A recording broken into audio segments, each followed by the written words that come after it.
Hello, hello, hello. Can you guys hear me? Are we good? Oh,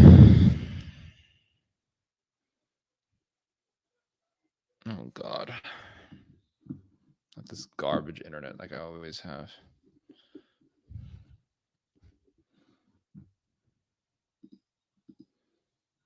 Hello, hello. Are we good? Awesome. The bitchki. You're going to get your Mythos beer. Awesome. Hello, Amanda. Hello, Fast Joe Corrigan. Chopo, Fast Joe, EAP123. What's up? What's up? So depressed right now. Well, hopefully this live stream will cheer you up, EAP123.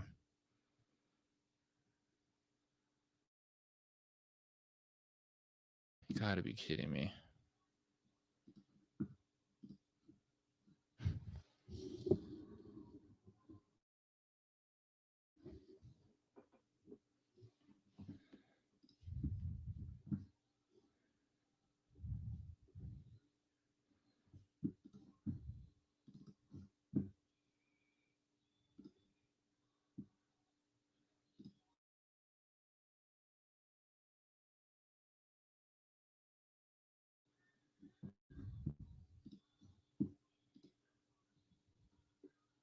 Albuquerque, New Mexico. Awesome.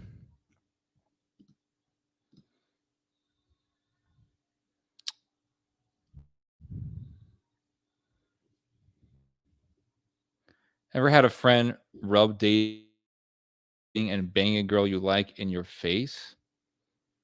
Oh my God, no. Is that what happened to you? Hello, Castle Keeper. Hey, Ted, I liked your video on pro-life movement. It was funny and true. Yep, I'm glad you like that. Believe it or not, I made that video in 2000. I want to say I made it in 2016.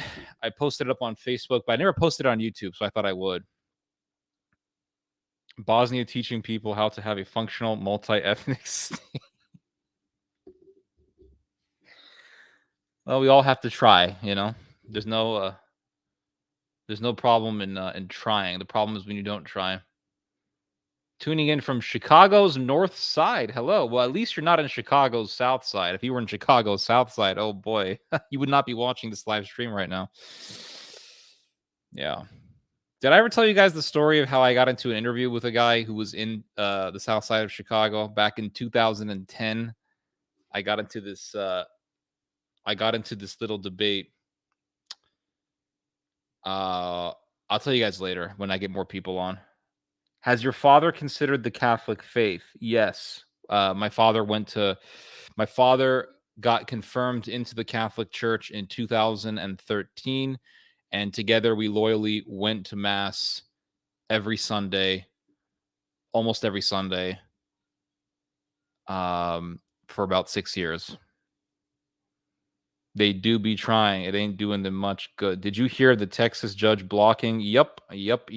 There's like 5 district attorneys in Texas that are refusing to impose anti-abortion legislation. So again, it's a struggle, you know. There's a lot of people in America who are very pro-abortion. So if you you could put all the bans you want, there's going to be there's resistance, huge resistance to this. But you know, what can you expect? You know, America is America is a very sad country. It's not a happy country. It's a sad, sad country. Uh, we sit here and we say, "Oh, look, the Russians are depressed and the Hungarians are depressed." Like I've heard that Hungary has a very high rate of depression. Correct me on that if I'm wrong, but I've heard that it has a very high rate of depression, and Russia has a very high rate of depression. But it's like, America also has a very high rate of depression. Hello, Lisa Leto. Are you Portuguese, by the way?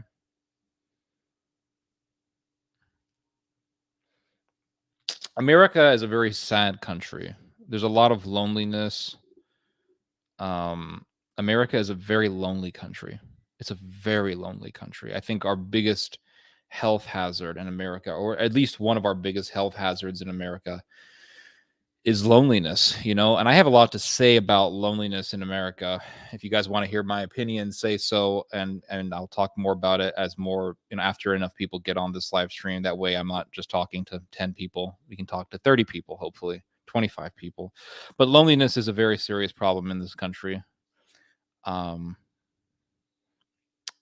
a very high rate of loneliness, especially amongst American men. Very high rate of loneliness. They say that that the dating problem is due to low births. I don't think that's what it is. I could be wrong, but maybe it plays some factor, but I don't think it's. If it does play a factor, I would assume that it's a very small factor. People blame social media. I don't think that social media is the biggest factor here. When I was growing up in California in the 1990s, we had no social media. There were no smartphones. There were no cell phones, actually. People were still using beepers. And we had the voice message box on the landline. If you had internet, it was AOL dial-up internet, where nobody could use the phone as long as somebody was using the internet. And there were tons of lonely people. I mean, there were tons of lonely people, and there was no internet. There was no social media. There was no smartphones. Cell phones came out a little bit later, but come on, like the first cell phones, you can't really count those as anything close to what we have today. They were like big bricks, and then you had the little flip phones. Believe it or not, I did not get a smartphone until 2013. That's when I said und. I didn't get a smartphone until 2013. That's when I had a smartphone. Before that, I just had a little. First, I had a little Nokia phone. It wasn't even a flip phone. It was like a little Nokia phone that you just pick it up, and it was used solely for making calls. That was it. I took it with me to school. I didn't get that phone until I was a freshman in high school. Rarely ever used it. Rarely did I ever use it. Yeah, I have a lot to say about that. Ave Robbie. I've heard comments that because of Tinder, STDs are way up. I'm guessing that's what you mean. Or sexually transmitted illnesses, same thing. Is it because of Tinder? I don't know. I don't think it's because of Tinder. Everybody likes to blame something. Everybody wants to blame something. Like, oh, it's because of Tinder. Like before Tinder, we were all just, practicing abstinence or something. AIDS popped up before Tinder. AIDS was a problem before Tinder. STDs were a problem before Tinder. In the 1970s, in the United States, I wasn't alive in the 70s, but I've talked to people who lived in the 70s. from what I've heard, in the 1970s, sex was a handshake in America. I mean, you met somebody, you had sex. Sex was very easy in the 70s. There was an old country song, not old, but there was a country song that came out many years ago. It was not many, but it came out decades ago, maybe like early 2000s. It was a song by Montgomery Gentry. And for those of you who listen to country and Western music, I'm almost certain that you have heard of Montgomery Gentry. They were a popular duo, music duo, country. They would sing country music. I think they were from Texas, and they were kind of a big deal in the country music scene in the early 2000s. Their music videos were played often in country music TV, CMT. And they made some very interesting songs. But they made this one song, I forget the name of it, but they made this song that it said something like, he comes from a time, what was it? He comes from a time where things were simple and love was easy, something like that. But it's like that, it was talking about like the 70s, and it was like love was easy. There was, if you ever listen to, like, do you know, in every county of America, in every city, in every town of America, you can turn on the radio and you can always find one station that plays oldies but goodies. And these are songs from the 70s, sometimes from the 60s, and many times they play music from the 70s and 80s. And I mean, there's a song that they play all the time on the oldies and goodies radio. It's called, I think it's something like Looking for Love in All the Wrong Places. And the beginning of the song starts out something like this. I must have gone through a million girls, and then I was, looking for love in all the wrong places or something. And this is a song that came out like in the 70s or something. And then there was a song that everybody's heard, right? Rock you like a hurricane. I mean, what does that mean? Rock you like a hurricane. Like, what does that mean? You're taking a girl to go see a hurricane as part of like a dare thing, like to film a tornado? No, it's talking about, what. So people have always been having sex, like promiscuity, all these things have always been very common problems. Years ago, I remember seeing this thing. It was a record from the, I want to say late 1500s, early 1600s. Let's just say early 1600s. It was a record from centuries ago, written in Switzerland. Okay. Written in Switzerland from the late 16th century, maybe early 17th century. And it's a record that documents how many women were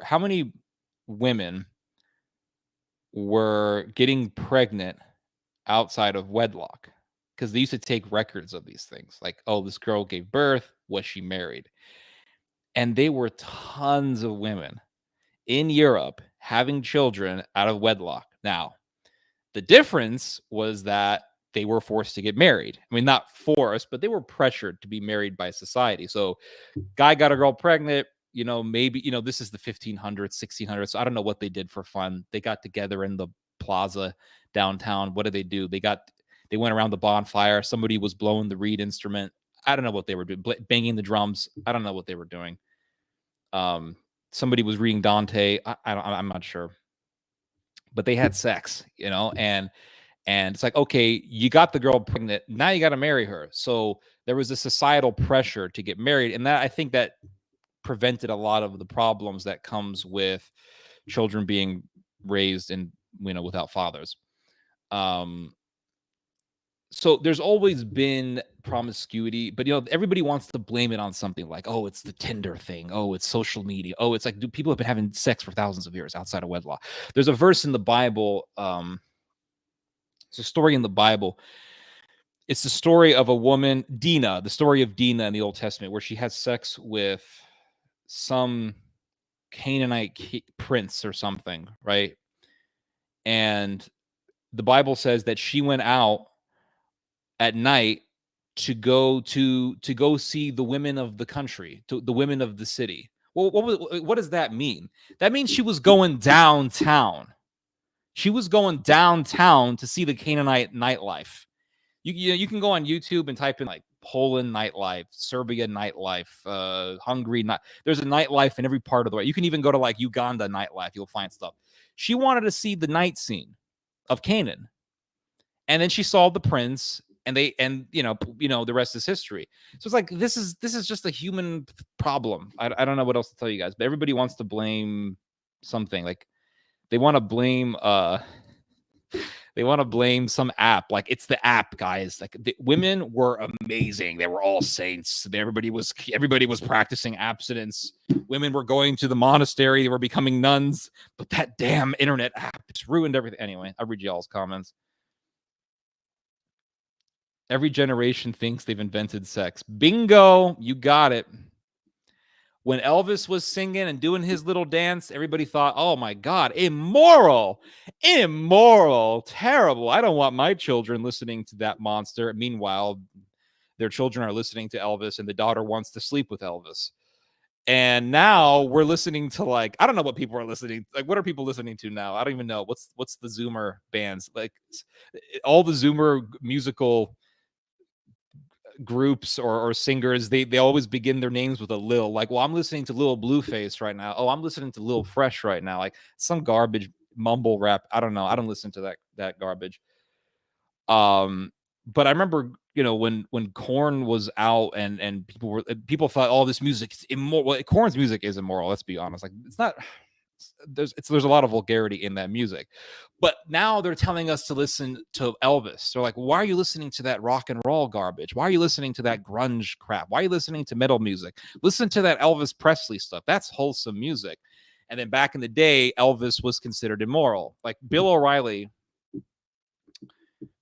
famous political commentator. He was on Fox News for many years, and then they got rid of him because he was flirting with a black girl. He called the black girl hot chocolate. I'm not joking. That's the accusation, and they fired him. Bill O'Reilly wrote an autobiography years ago, which I read when it came out. It took me about 2 nights sleeping on my bed to read it. I'm thinking, how the hell did I read a book in 2 nights? I think that book was super easy to read because I'm a slow reader. But that book was entertaining to read. And he talked about how when he was growing up, everybody listened to Elvis. Like everybody listened to Elvis. Everybody did. Elvis was the thing. Like if you didn't listen to Elvis, people, what are you, some kind of square? What are you, some kind of nerd? But everybody listened to Elvis. And Bill O'Reilly recounts in his book that Elvis was considered immoral. His music was considered immoral and vulgar. But everybody was listening to it.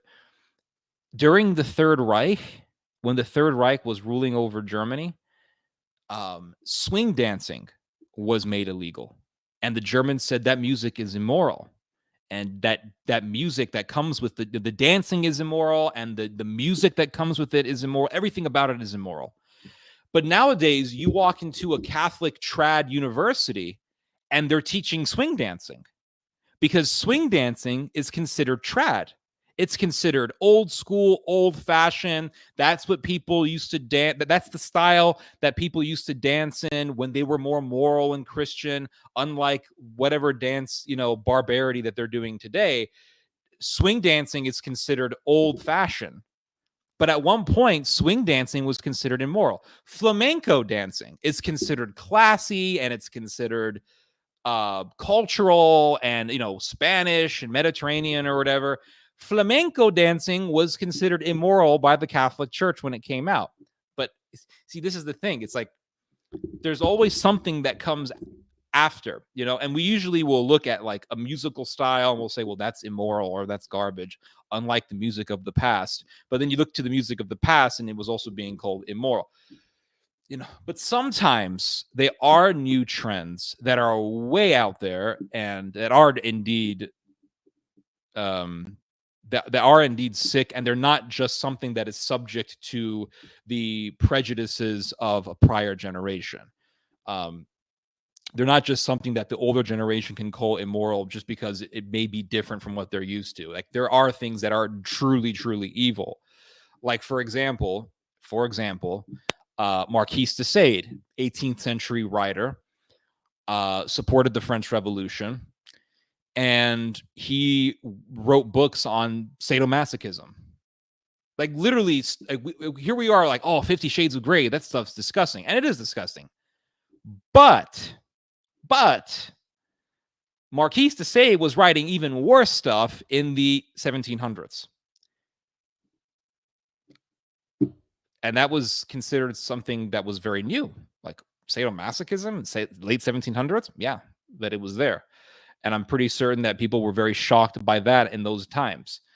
So you have to when you look at the judgment that is made on a particular thing, you always have to see, okay, are they judging it because it's new, or are they judging it because it really is grotesque? Maybe Elvis was grotesque because in those days people never saw a guy dance like the way he danced in the manner that he did before. Maybe, I don't know. I think Elvis's music sucks. I'm pretty certain if I were living in that time, I would be telling people that music sucks, just because I know myself. People say, "Oh no, Ted, you would love Elvis because you would be living in that time period." Well, I grew up with Britney Spears and Backstreet Boys and NSYNC. Like that, when I was growing up, that's what I heard all the time. You went to the supermarket, that's what you heard. You went to the mall, that's what you heard. You went to the Macy's or the Sears or the J.C. Penney or the TJ Maxx, that's what you heard. You heard Backstreet Boys, NSYNC, Britney Spears, and you heard Ricky Iglesias. And I didn't like any of that shit. Even as a child, I didn't like it. As a, growing up, 9-year-old, 10-year-old, hearing it, didn't like it. 8 years old, didn't like it. Viva la viva loca. I mean, everybody heard that. And I wasn't like the biggest fan of it. What I did enjoy listening to when I was 11, 12 was I enjoyed listening to some Godsmack. I enjoyed listening to Linkin Park. I enjoyed listening to techno music. I loved techno music. That's what I like to listen to. I enjoyed listening to classical music. I really didn't get into at that age, but I liked. What else did I listen to? I don't even remember all the songs. It was more of a Linkin Park thing. And then when I got it, when I hit the age of like 12 or 13, that's when I really got into Nickelback. That was a big thing for me. Nickelback. And then later on, I got into Three Doors Down and all that stuff. And then later on in high school, I started getting a little bit into Korn. And yeah. So, and Evanescence. That was, loved Evanescence. I loved Evanescence growing up. Yeah. 7th grade, 8th grade. Daredevil. Remember that movie Daredevil? I like that movie, not because I admire the character that Ben Affleck played, but because I love how they utilize music in that movie. I like how they embed and how they harmonize the film with Evanescence. I mean, that film is about Evanescence. That film is what helped make Evanescence. Bring Me to Life was a masterpiece.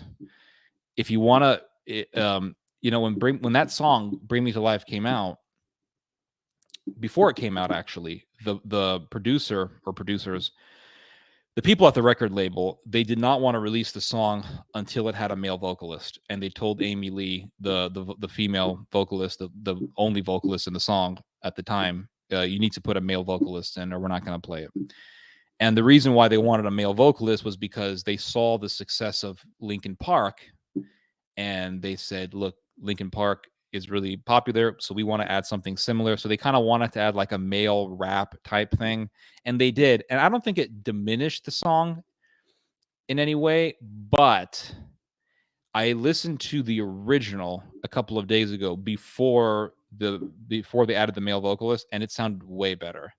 I think if you just have the original without the male vocalist, I could totally see why Amy Lee was so frustrated with the record label. She said, why the hell are they putting a male vocalist? But it sounds so much better without the male vocalist. It's the original song pre public release, I think is way better, but that's just me. Anyway, I'll read your all's comments.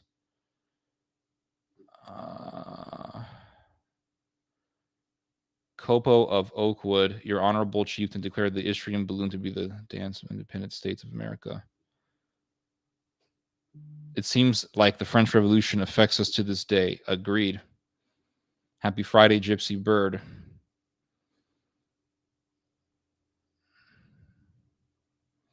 Why do Roma so often name their children either Elvis Presley or Erwin Rommel?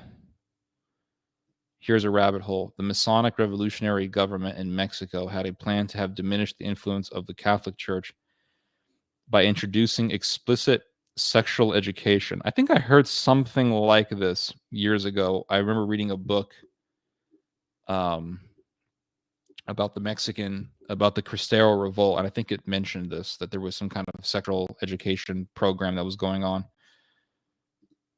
Zoomers like LGBT music, reggaeton. That was a very popular genre of music. There were some songs that were rhythmically good, but most part I didn't listen to it. Cardi B, yeah, I don't listen to that stuff. Remy, rap trash. Nah, they probably got blind drunk to the lovely sounds of bagpipes in the Hunter homes. I don't know what that means. Okay, rock you like a hurricane is a reference to Operation Storm, which denazified the Lika region. Hello, Remy Kisius. Am I pronouncing your name correctly? Man, boomer men had it easy. That's what I've heard. I heard that it was just like really easy to get married in the boomer generation. Like people just got married, but you did. A stream that can start from AIDS and sex in the 70s, go on to country music, pass through the Turkish F-35s, make a stop at the rise of the Fourth German Reich, and end up in that's the stream, buddy.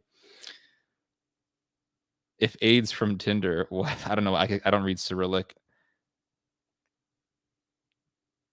We have to deal with the leftovers. Ah, you met your husband on Tinder. Congratulations. Tinder is just a place for people to meet. I mean, how they act, the behaviors that they participate in afterwards that's up to them, you know. But people want to blame an app. I don't. I mean, I think people have more agency than that. Do you think Morgan Stanley's analysis of the Xi economy is true? I think if we're talking about the same thing, I think a number of years ago, back in I think 2019, Morgan Stanley did a study on the future of women in America to a certain extent. And they concluded that by the 2030s, more than half of American women within the millennial generation, so my generation, will be single. And more than likely, they will be living in apartments or they will be renting homes. And when I read that, I said, yeah, that actually makes perfect sense. It makes perfect sense. I can talk more about that, but I need some more time to process it in my brain. Doing these, when I do these live streams, it's so much easier for me to talk. It is. It's so much easier for me to articulate things as opposed to doing pre-recorded videos. And the reason is because I'm getting feedback from the chat.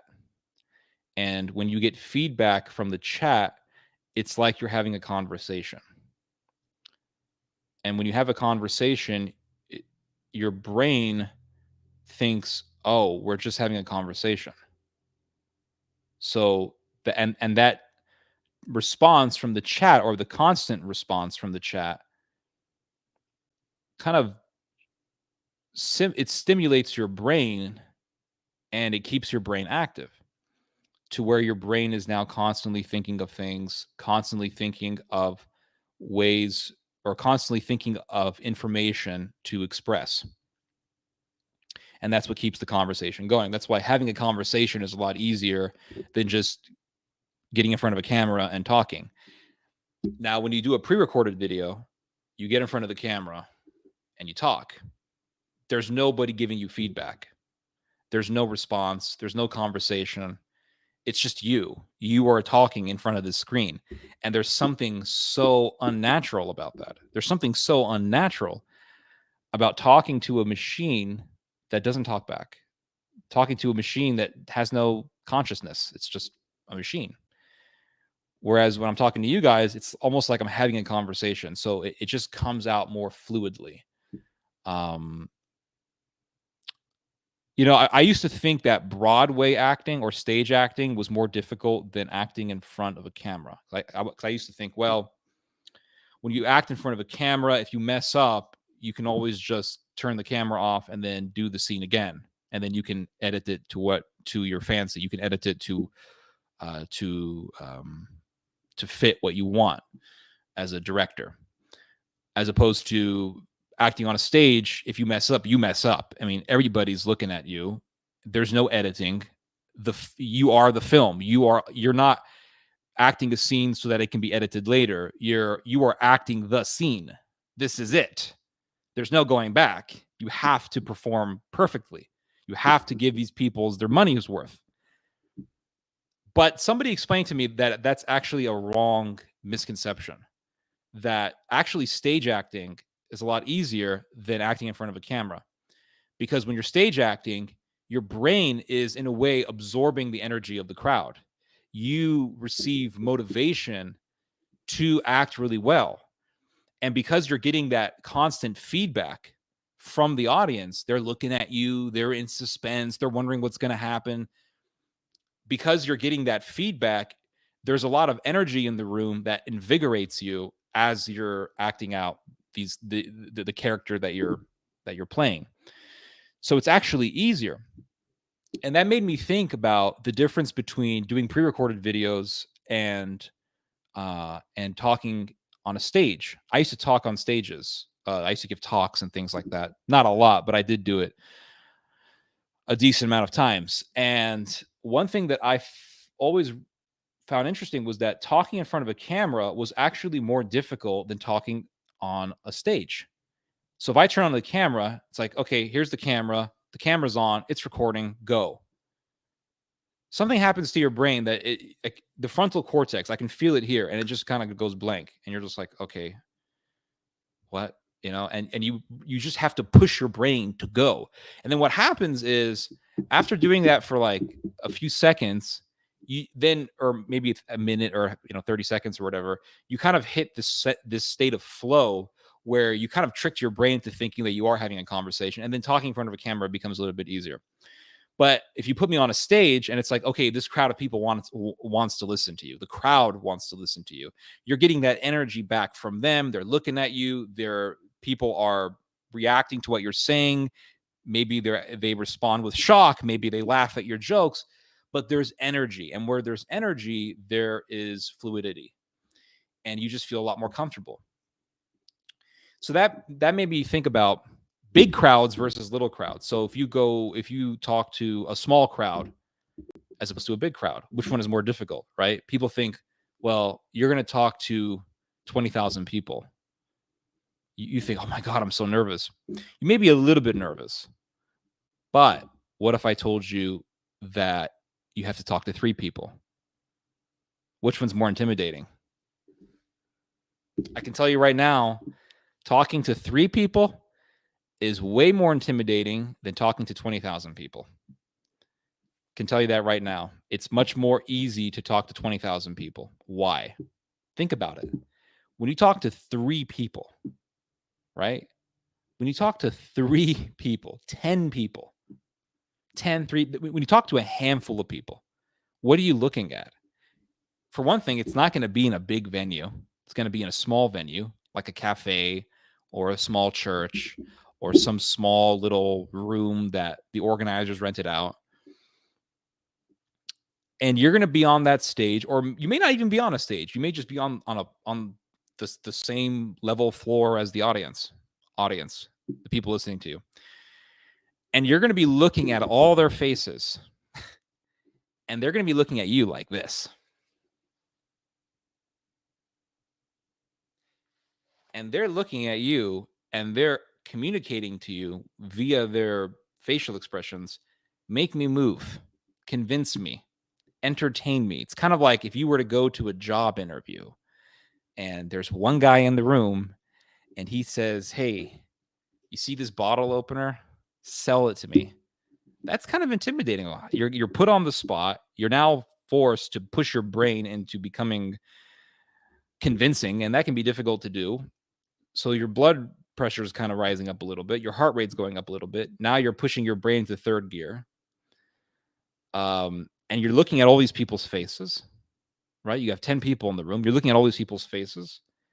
And now you have to entertain them at a personal level. It's more personal. There's very little energy. So there's very little stimulation. So you have to be very creative. You have to be like tenacious. You have to push yourself to be entertaining because it's not exciting. It's not exciting to talk to 10 people. It's like, well, you're talking to 10 people. I mean, does that sound like success to you? Now talking to 20,000 people or maybe even 1,000 people, that sounds like success. You got a big crowd. It's like if you were a musical band, right? And I said, yeah, you got you this gig. Oh, wow. Where is it? Oh, it's in this hole in the wall bar somewhere in Huntington Beach. And you're going to be talking to 3 people. Oh, you're going to be singing to 20 people. Does that sound like success? Not really. 10 people? Not really. But then I say, hey, you just made it into this huge gig. 100,000 people are going to be there. That's success. It doesn't sound like that is success. You've really hit it big. Now you are happy in your success. So you're happy. So when you're happy, you have more internal comfort, more internal harmony, peace, order, things like that. And when you feel better, you perform better. You're more relaxed. You can think about what you're doing. You're not even thinking about what you're doing. When you're relaxed and you feel comfortable, you are not even thinking about what you're doing. You're just doing it. So it comes out more fluidly. You're in that state of flow. You're in a good mental space, and everybody's going to love you. It's the same thing. It's the same thing. That's why I don't really understand. I understand stage fright if it's a handful of people. Like you're talking to 5 people. I'm going to have stage fright because that's your audience. Your audience is 5 dudes looking at you. Anyway, yeah. I remember I went to Hawaii and I spoke to, I think it was like 2,000 people showed up. I think that was the biggest crowd I ever spoke to. And I was not nervous at all. Like 2,000 people. They rented out an auditorium in a high school in Hawaii, Honolulu, Hawaii. I remember this was back in 2010, and there were 2,000 people there, and I wasn't nervous at all, not one iota, because I received the energy of the crowd. But I've spoken in many events where there was only 10 people, 20 people, and I felt a lot more intimidated because now I'm looking and it's personal. It's personal. Whereas if you have 1,000 people, you're going to at least have 30 people who are going to love you, right? And you're going to feel their energy. So yeah, you're always going to have people who don't like you, but their numbers aren't going to be that significant as opposed to the people who will like you. But if you talk to 5 people, they may all hate you. You may only have one guy who's actually interested in what you have to say. So it can be much more demoralizing talking to, anyway, I'll read your guys' comments. Did they have a luau? No, there was no luau. 28 degrees Celsius. Awesome, man. I want a nice steak dinner. That sounds good. I need to drive myself to Adriatic Coast and plunge into the sea. The real trick is to take the bottle opener from the dude and threaten him with it to hire you. What sort of talks did you used to give? I used to give a lot of talks about ideologies. Basically, what I'm giving you guys on YouTube is what I used to do. But what I'm doing in YouTube is much more extensive because what I do on YouTube is based on books that I read or a book that I'm currently reading. So it's a lot more information that I'm putting out in all of these videos as opposed to all the talks where, I would give usually the same talk every time because you would do a handful of gigs. You didn't have a whole lot of time to read a bunch of stuff. But, you would go back home and then you would read a bunch of stuff and then you would learn a lot more. And then I would incorporate that into my notes for my talks. And then I would give another little set of talks. And then I would give out more information. But the type of stuff that I would do was pretty much the same thing as what I do on this YouTube channel. Talk about politics, but I also talk about ideology, mix it in with religion. I give a spiritual perspective. Yeah, I mean, it's really no different. I haven't changed all that much in my interests. You actually have to engage them personally. Yes, and that can be intimidating. 20,000 people is just a blur? I don't think so. I think it's pretty good. I experience it the other way around. Oh, okay. The opposite effect. It's far less personal. Sees Balkanoid schizo posing. Front wall cortex activates. Do you have any president references for president in 2024? Howard Stern. Absolutely. Howard Stern all the way. You can't split monthly loan fees if you are divorced. Okay. I've never been married, so I've never been divorced. I would think it's hard to keep your voice up on stage. That can be difficult. That's why mics really help. Very interesting explanation. Thank you. What about loans? I don't know.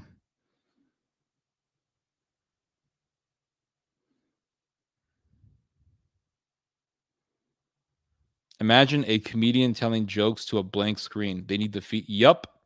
And that's the thing. Comedians feed off of the reactions that they're getting from the crowd. So if you tell a really funny joke, or if you tell a joke and no one laughs at it, that's gonna kind of chip against your ego. And then you say, okay, maybe that wasn't funny enough. But then you have another joke, right? Because comedians have all these jokes in their arsenal. Then you do another joke and maybe a little ha ha in the back. A lady had too many drinks. She's going to be more susceptible to laughing. Okay. But then you do a third joke and it's like, I mean, what do you do?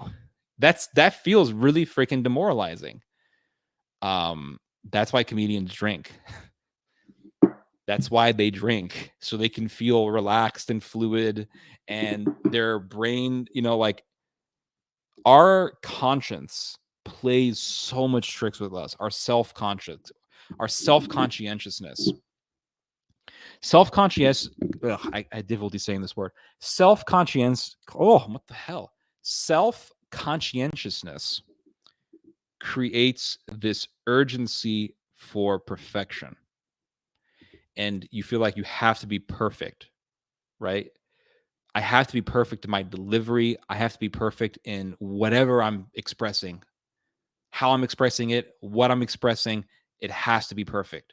And what happens is when you push yourself to be perfect, you don't come out as perfect. You actually come out lousy. Why? Your performance declines. Why? The reason why your performance declines is because you're not thinking about what you're doing. You're thinking about how you're being perceived. And when you think about how you're being perceived, as opposed to just immersing yourself in the activity, then you start stuttering, you start slipping up, you start, what's the word? You're tripping on your own words, you're sweating, you're forgetting things, your brain is going blank. Why? Because you're not thinking about the activity. You're thinking about how people are thinking about you. And that's when you mess up. But when you get up on that stage and you say that joke and they start laughing, you're in a state of flow. When I would give talks, I always used to tell jokes. And I'm not a comedian, but I would always tell jokes, just like I tell jokes on here. I would always tell jokes. The reason why I would always tell jokes is because it would make people laugh. It would make me feel a lot more comfortable, and it made my performance a lot better. And it got people to listen to me in a lot more easier. So yeah. Now, I remember Joe Rogan talked about this. He said that when he was first starting out as a comedian, and now I'm sounding like one of these like podcast assholes, like, oh, Joe Rogan said this. Oh, no. But just using this as an example.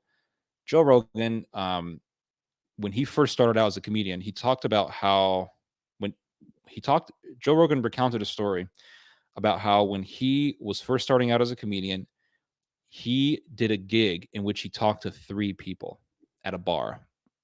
That's when he was first starting out. 3 people. And he said it was very difficult to stand in front of 3 people and make them laugh was not easy. But he did. He would make them laugh. Probably had some drinks in him, but he made them laugh.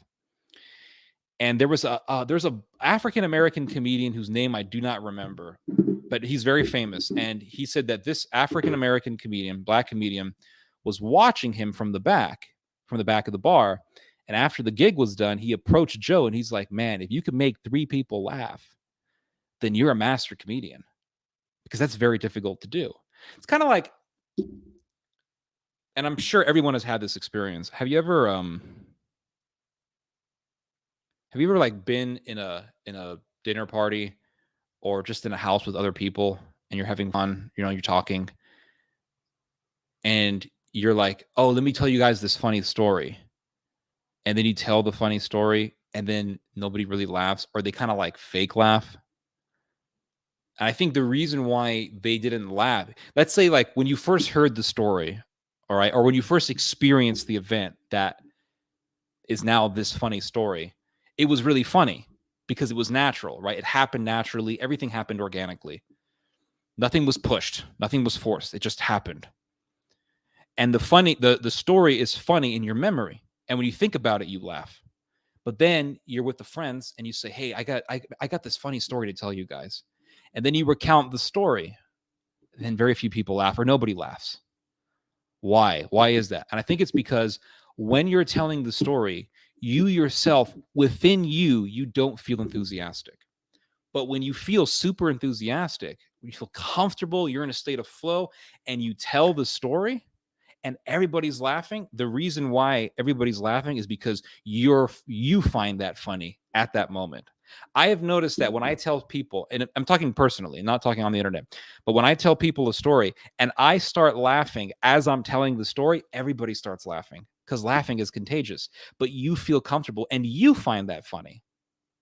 So I've always realized, like, if people don't find what I'm saying interesting, it's probably because I myself don't find it that interesting either. But I do it anyway. And many times I've done videos that I didn't want to do because I just didn't really find it that interesting. And you probably can tell, like, when I'm really not that interested in what I'm talking about. But I do it anyway. Why do I do it anyway? Because I've realized that if I don't continuously do videos, then I kind of become lazy. Like, I don't want to do a video because those videos can be a pain in the ass to do. I don't want to do a video, but you do it anyway, just to push yourself. It's kind of like exercise. If I say I don't want to exercise, guess what happens? I don't exercise for the rest of the week. I don't want to do videos. And then you become rusty, and then I have to. So I want to make a video like something that I'm just used to doing, And if I don't do a video, I kind of feel bad. But anyway. Hello, Hayek. His lucidity is amazing for his age. Asked me to play him Moscow Nights on ukulele for him. It may be Russian, but it's still rather a nice song. I hate stage fright. That just got worse unless it involved a group of people. I have something funny for you. I catched COVID last week or this week. Not only did I catch COVID and needed it rest, but these Indian scammers called me and wake me up. So I told them to stick it in the Ganges River. My grandpa got a tablet a few weeks ago, found him looking up the town in Italy where he was sent after Podhum massacre. He even found what happened to children of the count that helped him. Wow. Joel Osteen always opens with a joke. Yes, it's a very effective rhetorical tool. It can be used for good or it can be used for evil. But wield your power responsibly. Thoughts on Paradise Lost? I think it's good, but I think the Victorians misinterpreted it.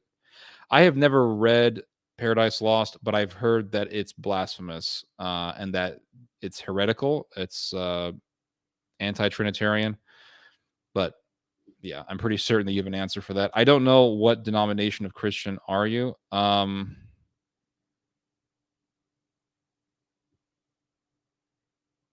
What denomination am I? I mean, I still identify as Catholic, but I'm tired of the predators, you know? Why does everybody want to know everyone's denomination? I noticed that with people. They're like, what denomination are you? I'm an Episcopalian. I go to the Episcopalian church. No, I'm joking. I don't really go to church, but I am a Christian. Theo, your view on high divorce rates in Western world on economy too, please. High divorce rates. I've never been married, so I've never been divorced, but there are very high divorce rates. I think there's just like anything else. There's like multiple factors that play a role in high divorce, in the divorce rate. People like to blame one thing, like, oh, it's feminism. Maybe, yeah. Oh, it's whatever. I don't know. It's finances. You know, people like to blame money on it. Infidelity is a big thing. My thoughts on high divorce rate. You know, it's not just the Western world that has this problem. I'm pretty certain that Russia also has a very high divorce rate. I think Serbia has a high divorce rate as well. Chopo can correct me on that one.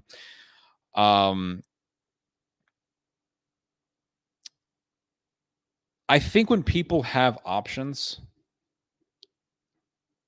they will tend to have higher divorces.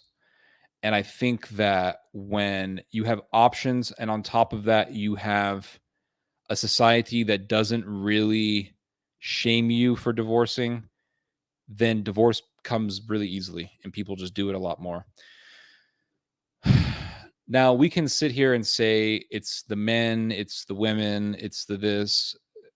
The reality is that in America, I don't know how it is in other countries, but in America, where I live, the greatest country in the world, 70% of all divorces in America are initiated by the wife.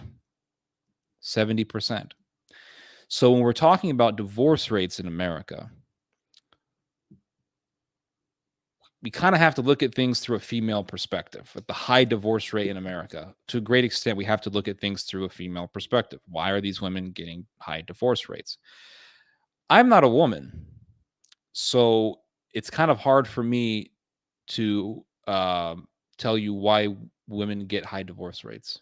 You know, I have my theories, I have my perceptions, but because this is a live stream, I will allow some of you guys to try to explain to me why you, if you want to, for those of you who have theories, why do you think there are high divorce rates in the West? I have my beliefs, I have my opinions, but I would like to read what you guys think. Liberalism is the cancer that kills societies. What is your most favorite book about Renaissance? Some recommendations. Well, the book I'm reading right now is probably the first book I've ever read on the Renaissance period. It's called Death in Florence. And so far, it's an interesting book. Are you from Serbia? You have a Serbian flag? Are you from, is Serbian or is this Slovakia or Slovenia? Franz X, I'm talking to you. Other books on the Renaissance period. There's some books on magic. You can read a book. It's called Magic in the Middle Ages. I know it's not Renaissance, but it does sort of get into the magic, that the type of occultism and magic that would become very popular in the Renaissance period. I found an interesting report from early war on Tudiman and HOS. I gotta send you. Okay, please do. Any talks about how liberalism is cancer? Maybe, I don't know. Depends on where my brain goes. Greece got the F-35s. Yep, I read about that. They're trying to get a one up. They're trying to get a one up on the Turks. Son of a bitch. They should have had a luau. Well, I didn't have the luau when I was in Hawaii. But I explored Honolulu. You see, I wanted to explore Honolulu. I like to explore things. See, I think most people don't know how to travel. Like, most people don't know how to travel. Most people, they go to a different state or a different country or a different city, or they go to a different country, right? And they're like, and they always want to go see like the big tourist sites. I don't give a shit about any of that stuff. I go to a different country or a different state and I want to just explore. So I went to Honolulu and I just explored. I walked around for miles. Um, and I found this hole in the wall Thai restaurant that was so delicious. To this day, I can't think of anything like when it comes to Thai food, I can't find anything that matches with it. I'd say one of the main issues in Balkan countries are a high number of men with PTSD who don't get a proper treatment. War does a number post-traumatic stress. War does a number on a man's psyche. Combine that with weak mental health care. Very interesting. I have not heard this perspective. Speaking of PTSD in the Balkans, I remember meeting this guy from Serbia years ago. I interviewed him. He was a Serbian guy who served in the Yugoslav army. This guy wasn't lying to me.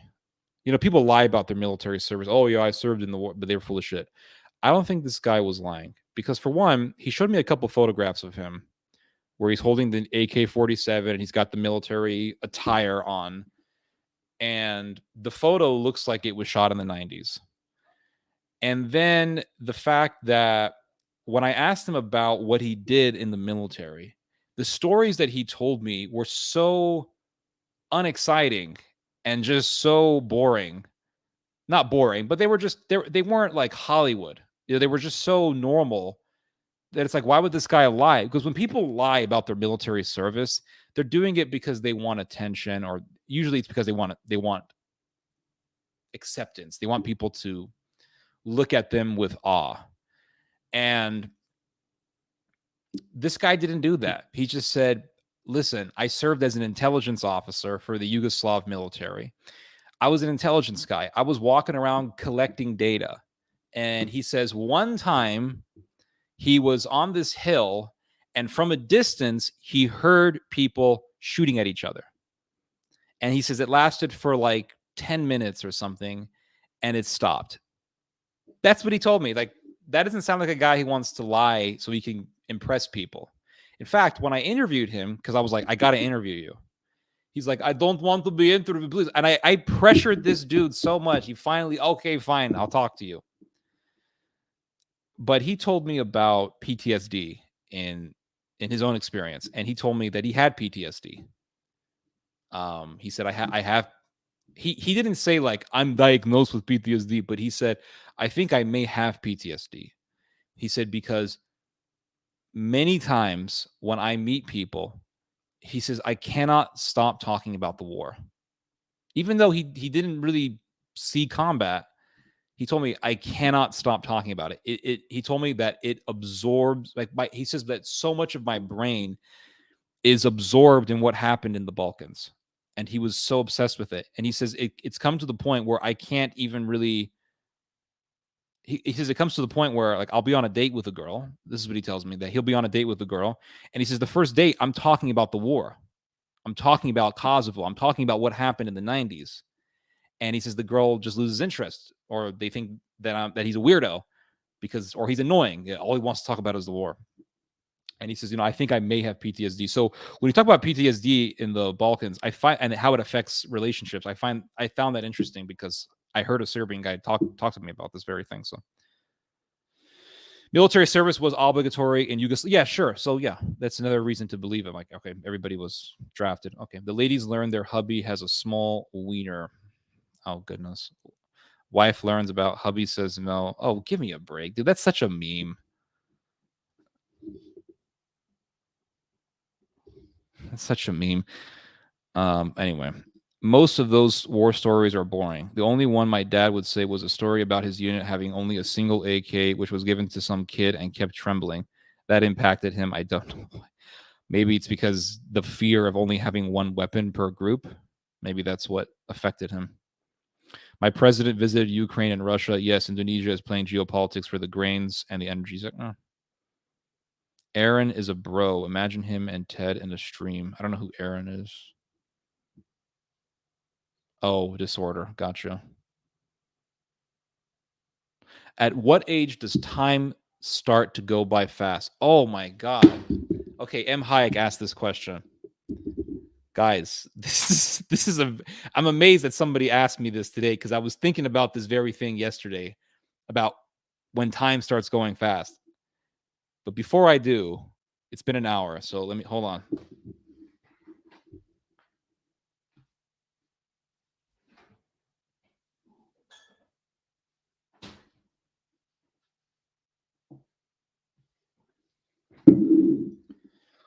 I'll be right back. I forgot my cup.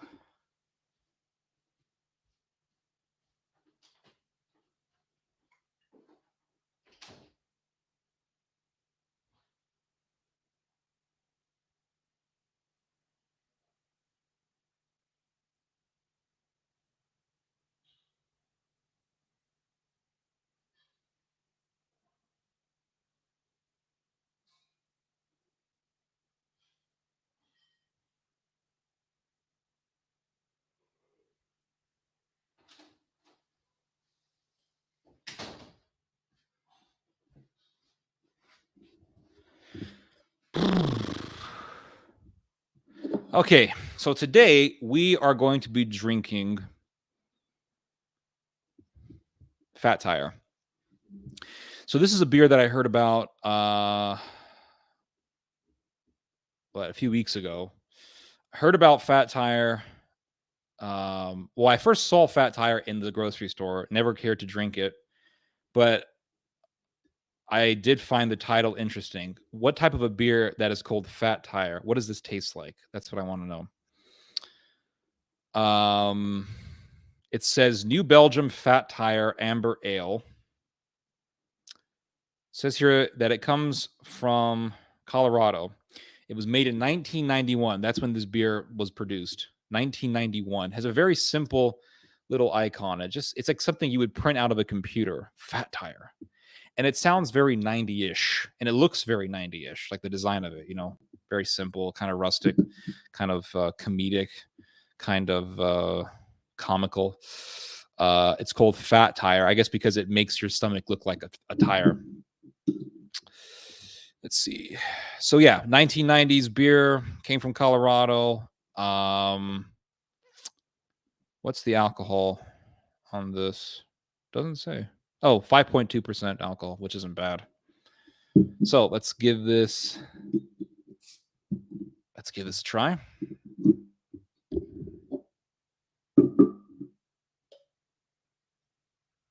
So you can see the color. Nice head.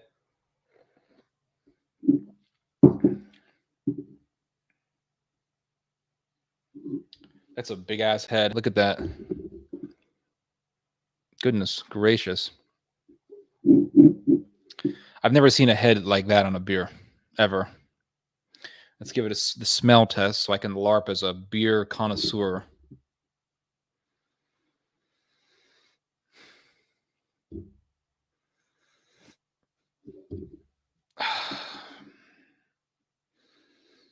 I'm just smelling bread, is what I'm smelling. I'm not really smelling anything else.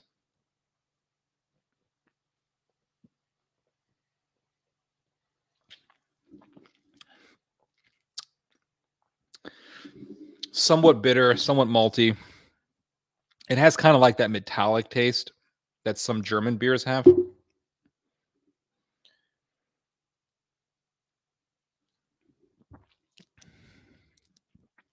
It has that German beer taste, which isn't bad. Don't get me wrong, but it tastes like a German beer.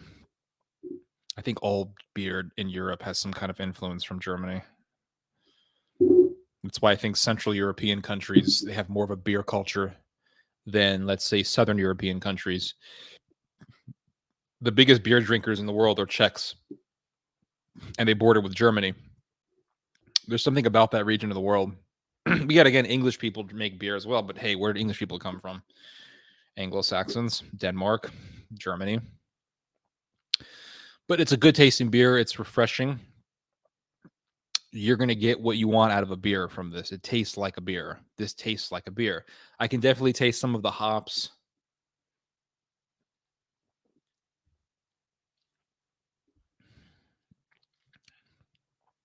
Yeah. Taste the malt. There's a malt extract in it. It's a good beer. You know, it's not as good as the Nowhere But Texas beer that I had last week. Last week I drank a beer called Nowhere But Texas, and that was a very good beer. I really like that one, and it's cheap too. Flat Tire. I'm looking this up. Hold on. Fat Tire beer. What kind of hops are they using? Fine malt. What kind of hops are they using for this? I don't know. Target hops, Goldings and Target hops, made with Willamette hops. Willamette hops. So they use different types of hops. I find it interesting that it's like they use different varieties of hops to make beer, and they'll use a little combination of different hops to make a beer. And I'm wondering, why do they use that certain group of hops, and how does each variety of hop contribute to the flavor? I've always wondered that, because you'll read like, oh, this beer has a mixture. I saw this one beer. I think it was an American beer. I think it was.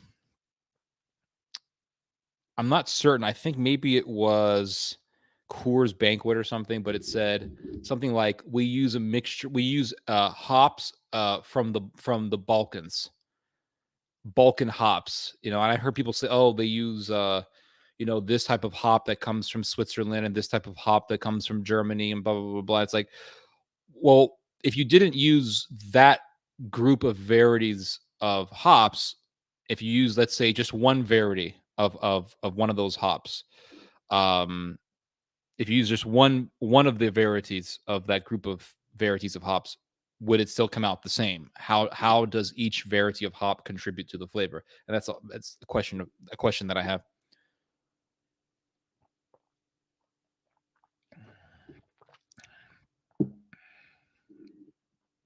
You should do a blind test. Not bad. Not a bad idea.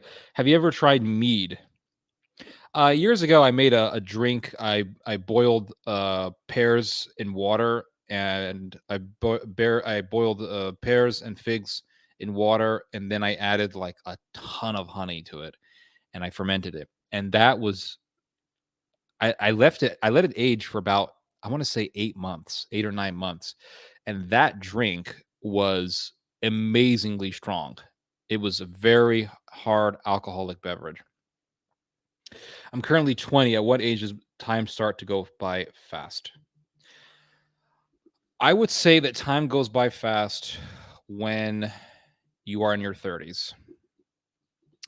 When I was in my 20s, time felt slow.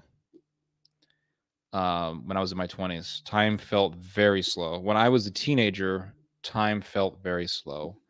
When I was in middle school, high school, time felt super, super slow.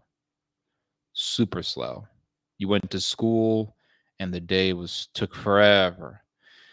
When I hit, let me think. I think by the time I hit my late 20s is when I began to feel it, like, man, time's going by super fast. Like, wait, it was last year? Like, that happened last year? Damn, it felt like it happened last week. And it feels like it was only last month that we were in 2021. Now, look, we're in July of 2022. Pretty soon it's going to be August. Then pretty soon it's going to be September. And then I'm going to be 32 because my birthday's in September. And then it's going to be October. Before you know it, Christmas is going to be here. And before you know it, New Year's. And before you know it, it's going to be spring again. And it's going to be 2023. And God knows what type of emergency we're going to have to go through. You know, some other disease. Oh, yes, this disease, it affects you through your eyeballs, and it makes giant bumps around your skin, and your lips fall off, and then you die an excruciatingly painful death, and blah, blah, blah, blah. Who knows what's going to happen? Russia's going to invade America, hopefully. Cross my fingers. Who knows what's going to happen? But yes, when I hit 28 years old is when time started to feel fast, And then when I hit 29, it got faster. And 30, it got really fast. Now I'm 31, and it's way fast. 10 is now the 30-year-old boomer. Yep, absolutely. For me, time went by fast was when I started being busy with various jobs. Yes. And I think that's what it is when you have these goals and you're like, okay, I have a certain amount of time. I want to finish these goals. And because you want to finish the goal that you're pursuing, the participation in that pursuit, I think, is what gives you a sense that time is feeling a lot faster. I don't know. Time was slow in elementary, fast in high school, and it's been slowing fast for me. You're 22 and time feels fast. Why does it feel fast? What are you participating in? And what's your goal presently? Read Aaron Clary's book called The Book of Numbers. Okay. You should absolutely check out a cooking adventure series called Gordon, Gino, and Fred's Road Trip. It is hilarious. Oh, I saw some of this. Yeah, an Italian guy who goes around and he's like, yes, Gordon, put the spaghetti with the lobster. Yes, I know. I looked at Gino. Yes, very funny. Trying to get into med school. That's probably why it feels a lot faster, because you probably have you have a window of time to finish what you have to finish. And because you feel maybe a sense of urgency, that time goes by faster. When you're bored, time is slow. When you're bored, time feels very slow. Virgin Bodulus wishing for peace versus Chad Ted wishing for Russians to subject him to Serbian chair torture. Yeah. Some Nazis are I don't know if you guys have heard of this, but they are literally Nazis going around putting anti-Jewish pamphlets in random people's homes. It's insane. All over the country, this is happening. They're going to synagogues. They're putting anti-Jewish flyers. They're going to random people's homes and just dropping the flyers. I didn't know this until it happened to me. Yes, I found a flyer on my front yard about the Jews. I couldn't believe what I was like. What the hell is going? I'll show it to you guys. Hold on.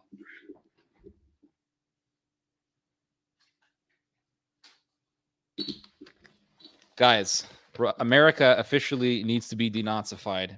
Look what I get in my front yard. I get this shit in my front yard. It says every single aspect of the pornography and hookup culture is Jewish. It goes Bumble, Tinder, and it gives you all the Jews who own these businesses or these porn websites. Yeah, the Jews are ruining America. Blah blah blah blah blah. You see, and then it says this has the Star of David on top on one corner, and then on the other top corner it has the pentagram. And then it says, for more info, goyimtv.tv. And it has something that looks like a swastika in the bottom here.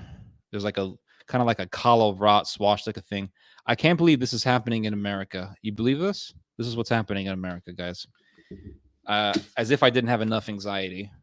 I looked into this online, and I found many articles saying that these flyers have been being passed around in 9 or so different states in the country, in Texas, Colorado, whatever. And it's being done by a group of people, a network of people called Goy something. And I find this to be disgusting.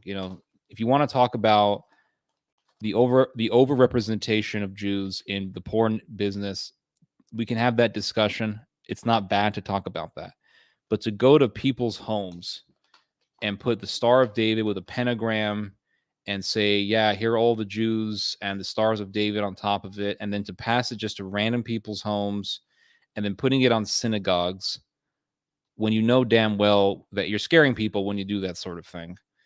And to sit there and say, yeah, the culture, communism is Jewish and blah blah blah blah. It's like, what are you accomplishing? And the people who participate in this sort of activism are Nazis. Let's be real here. These are yes, they say things that are true. Kind of like if I were to tell you, oh yeah, in France, a lot of North Africans are involved in crime. That would be true. But for what's your motivation? People can say facts all they want, but we have to look at the motivation. of why people are saying certain things. And the reason why people will point out that there are many Jews in the porn industry and all that is because they're actually Nazis. If you don't believe me, or if you want to see if they're Nazis, just ask them, what's your view on Hitler? And they'll tell you, well, I think Hitler wasn't that bad. And Holocaust didn't even happen. And blah, blah, blah, blah. Hitler was a hero. And there you go. So we have Nazis in America. They're spreading their propaganda. They're disseminating their propaganda around. They're doing it for attention. Yeah, hopefully Russia will invade us and then denazify us, because we do have a racism problem in America. Let's be real here, guys. I mean, I know the conservatives will laugh at me for saying that. Oh, haha. Well, I mean, what have conservatives been saying for decades about abortion? That Planned Parenthood is a racist business, that Planned Parenthood is a racist organization. So even by the admission of American conservatives, America has a racism problem. Hopefully Russia will invade us, and then we can slowly begin the process of denazification. Crossing my fingers. I look at a Nazi like an American looks at a commie. I wish we could have it here, man. Hitler was Jewish. Prove it. I've heard this before, but I haven't really seen any serious evidence. It could be true. I don't know. But I mean, it's not like I'm against the possibility of that being true.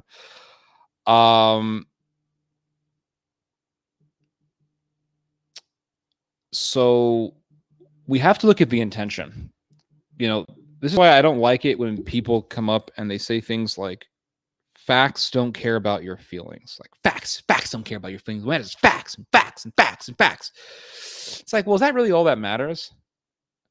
Because if facts are all that matters, if facts are all that matter, if facts are the only thing that's important, then that means that we should ignore why people are saying facts.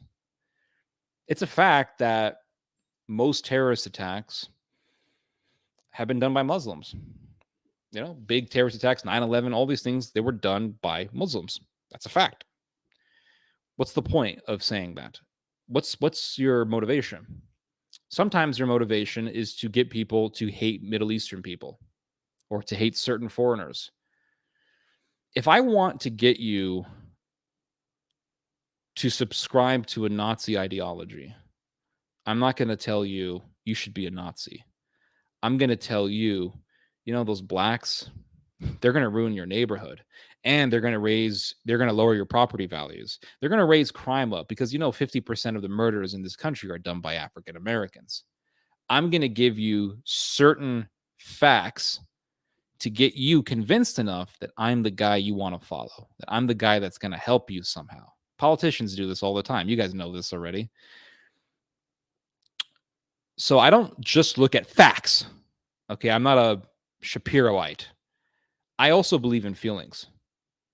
I think that we should look at facts, not ignore facts, but I think we should also listen to our what's the word?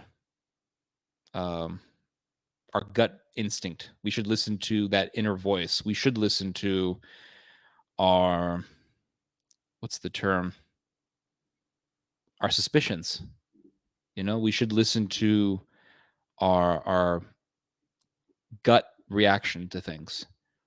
And that's one thing that I've kept in mind, for many years. When when the alt-right movement popped up in 2016-ish, when I first saw it, when I first saw the whole Milo thing and everybody was like, oh, look, a gay conservative and blah, blah, blah, blah. My first reaction was that of disgust. It wasn't like, oh, he's a gay man who's, just shitting on the libs. I don't care about that. I care about why people are doing certain things. If I come up to your house and I say, hey, I want to paint your house for free. I knock on your door and say, how would you like it if I painted your house for free? You would say, wow, that's awesome. This guy's going to paint my house for free. Yeah, sure. And I go and I paint your house for free. Paint your house for free. The house is painted. And you say, oh, wow, thanks, man. Bye. But then you don't realize that the reason why I offered to paint your house for free was because I wanted to scope your house out so I can know where all the valuables are, so I can rob your house. I mean, I painted your house. It's a fact that I painted your house for free, but I also did it for bad motivation. So you have to, it's like a pimp. A pimp will prey on the weak and the vulnerable, and a pimp will go to girls who didn't have fathers, didn't have parents, didn't have guidance, are drug addicts, things like that, and they say, "Hey, oh, I'm a pimp, right? Just don't imagine me as a pimp, don't. But a pimp will say something like, "Oh, you are so beautiful. That you are so beautiful. Man, let me buy you some dinner. Come on, man. Don't. Oh no, don't worry about it. I got you covered. I got you covered." And then I buy you a expensive black coat, leather jacket, buy you dinners, and then I give you free drugs. Here's all the drugs you want. Oh man, this guy, wow. And then you find out the pimp is paying this girl, he's paying her $2,500 a month, $3,000 a month. Now she has a good living, right? But she's a drug addict and she's hooked on the drugs and she's getting beaten up by the pimp. So we have to look at motivation, and we have to look at, what's the word, inhibition? I think the word is inhibition. Is that the correct word? Inhibition. Inhibition. Is that the word? Yeah. Inhibition. We have to listen to our own inhibition. We have to listen to our own guts. Ted in that cheesy purple suit. Yep. I met commies and Nazis online. The commies are blunt in your face when arguing. The Nazis are more like a snake. Yeah, the Nazis are a lot more. The Nazis are a lot more careful of how they do things. Have you ever thought about debating Milo? Yes, I have, but never got the opportunity. Sounds like Ted listening to Tim Pool. No. How?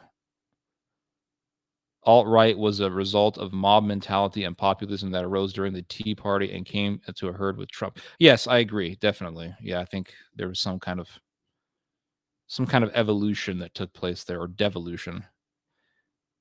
Didn't that Milo guy become a straight person? I don't believe it. Facts alone mean nothing. Facts need to be interpreted and those presenting them scrutinized for their intentions. Absolutely. When he gets one of these pamphlets in his mail, it's like, okay, gang, this is very cool. Facts don't care about your feelings. 911 was made by the Jews. Prove it. Zelensky is also Jewish, as is Soros, who admitted on camera that he helped Nazis. Yep, that's all true. Do you know who else is Jewish? Putin is Jewish. They don't talk about this, but he is. Putin is a Jew. He may be a Christianized Jew, but he's still a Jew. His mother's last name was Shalomovich or something. And yes, it's a fact that when Putin was young, his mother would participate in Jewish, certain Jewish holidays. I don't remember, but Putin was definitely Jewish, or is. Neo-Nazis are masters in soft propaganda. They're also very good at trolling, way better. Yep, they're very effective at it. I look at a Nazi. Okay, I already read that. Here in Germany, you'll find instances of swastikas. What is funnier, I have Nike shoes that has the Nike symbol formed in a collar. That is weird. How did you get a Nike shoe with a collar on it? Maybe it's a controlled opposition.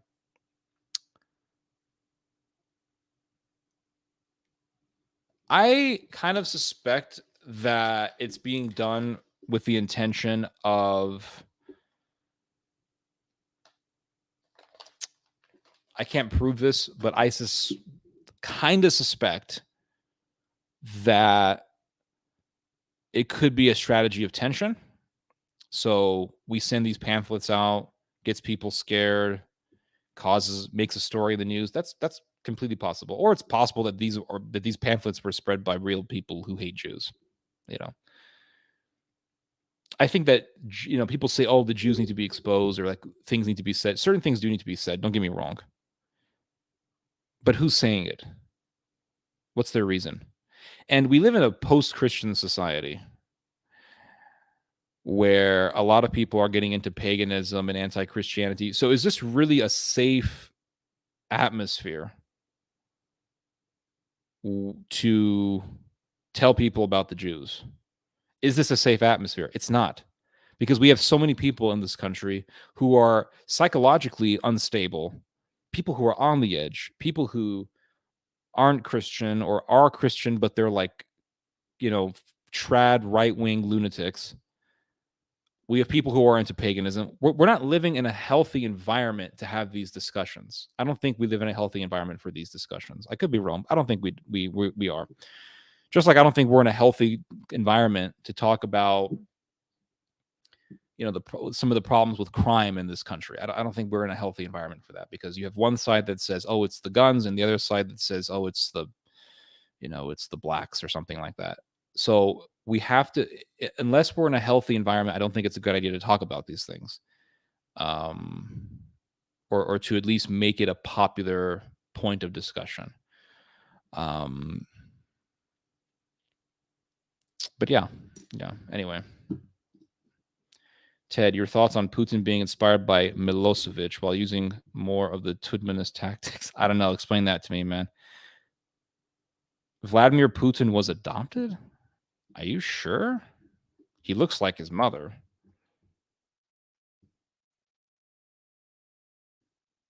Is he adopted? I don't think so. I could be wrong. Who knows? Maybe I'm about to learn something new. I don't know. No, it says the youngest of 3 children of Vladimir Spiridоновich Putin and Maria Ivanovna Putina. Shelomova. Shelomova is Shmuel. He wasn't adopted. So I don't know where you read that. Or maybe you just said that to get me to Google it. Thoughts on Dungeons and Dragons. I don't play that bullshit. It looks hella boring. Ted, your thoughts on Putin being... I already read that. Do you think Milo truly renounced his homosexuality? I don't trust it. I just don't trust him. He was caught he was exposed as a pederast. He talked about how he thought pederasty was a good thing, how it could help some young boys. And then he got kicked out of CPAC. He wrote a book that became a bestseller not too long after that, but he kind of died out. And I think it was because of the fact that people realized that he was a sicko. Now, I could have told you that before that was even exposed, but nobody would believe me. So what does he do? All of a sudden, he starts saying, oh, I'm religious now. Oh, I found the Lord. Really? I don't trust it. Don't trust it, guys. But Jesus can change anybody. Here, are you saying Jesus can't change him? Who's saying that? Who's talking about Jesus? No one's talking about Jesus here. We're talking about, can we actually trust this particular person's statements about himself?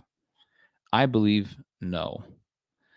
The reason is because there's a lot of bullshit in this business. There's a lot of people lying about what they really believe in. There's a lot of people who come out and say, oh, I'm a believer in Jesus, and they're atheists. So when someone says, oh, that they're gay, and then pederasty's okay, and gay people have these superior genetics, and then all of a sudden they're like, oh, yeah, I renounced all that. I don't know. I just don't trust it. Don't trust it. Jordan Peterson all of a sudden found Jesus. Is that trustworthy? I don't think so. I mean, I'm going to sit on the fence on that one. But we'll wait. We'll see what Jordan has to say. We'll see. Milo yank polycesis. Milo pulled a Frank Atwood. Yup. I agree. Tudman had allegedly used his own ultranationalist pawns to kill Pradzik, military leaders of HOS, and imprisoning Paraga. Okay, so how does this apply to Putin? Tell me. Ted, your thoughts on Rusty Shackleford? He's cool. Back in 2020, during BLM protests, a couple of people in my town made fake left-wing stuff and posted them around town to stir tension. Really? Well, that's fascinating. See, I kind of suspected maybe that's what's going on with these flyers. There's some kind of strategy of tension taking place. It's kind of creepy. I'll be honest with you, it's a little creepy. If it's being spread by Nazis or if it's being spread by people who want to stir up trouble, this is creepy. Regardless, it's creepy. Because either way, they want to stir up attention. They want to stir up conflict. So sometimes I feel like I'm living in Yugoslavia. Before Yugoslavia got broken up, there was these weird events. There was a lot of propaganda being made against both sides, against all. There were propaganda being disseminated against Yugoslavia, and there were shootings. People were shooting at police officers. There was one event where some masked gunmen went into a cafe. I think somewhere near, I think, the Serbian-Kosovo border, and went into the cafe and shot a bunch of people up. And then that got people feeling scared. Like, there were all these little events that took place. And sometimes I feel like I'm living in Yugoslavia right before it got balkanized. And I am not the first person to say this. The Serbian guy that I met years ago who was in the Yugoslav army told me the same thing. He said, Ted, I'm looking at your country and I can't help but be reminded of Yugoslavia. It's very creepy. The helter-skelter stuff, interesting. Milo should just become a hermit and spend his days in solitude. Somewhere in Arizona. Ted, when I asked your thoughts on me, I was hoping for an MTV-style roast. Oh, I don't like roasting people. So you're not a fan of the Deathbed Confession? Not a fan of the Deathbed Confession. Who's talking about death? Is Milo dead? Is he on the deathbed? My town is unique. A lot of older folks are right-wing, but the youth is becoming left. I see. Yugoslavia turned into a Serbian hegemony. Shame, I suppose.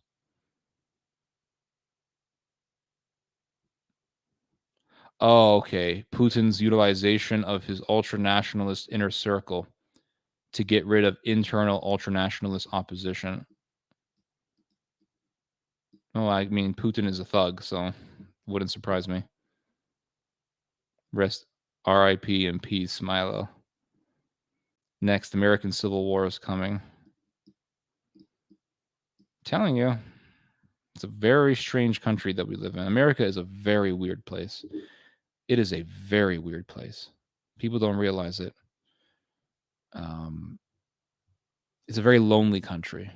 America is a very, very lonely country.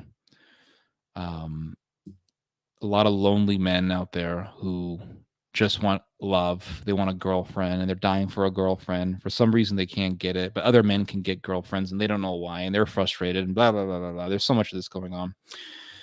And then they go online and they go on YouTube, and who do they find on YouTube? All of the POA guys, all of the guys who say, oh, women are just evil and they're bitches and they're sluts. And the reason why you haven't gotten a girlfriend is because you're a cuck and a beta male and blah, blah, blah, blah, blah, blah, blah. In order to become an alpha male, pay me $32 for this special program and I'll make you a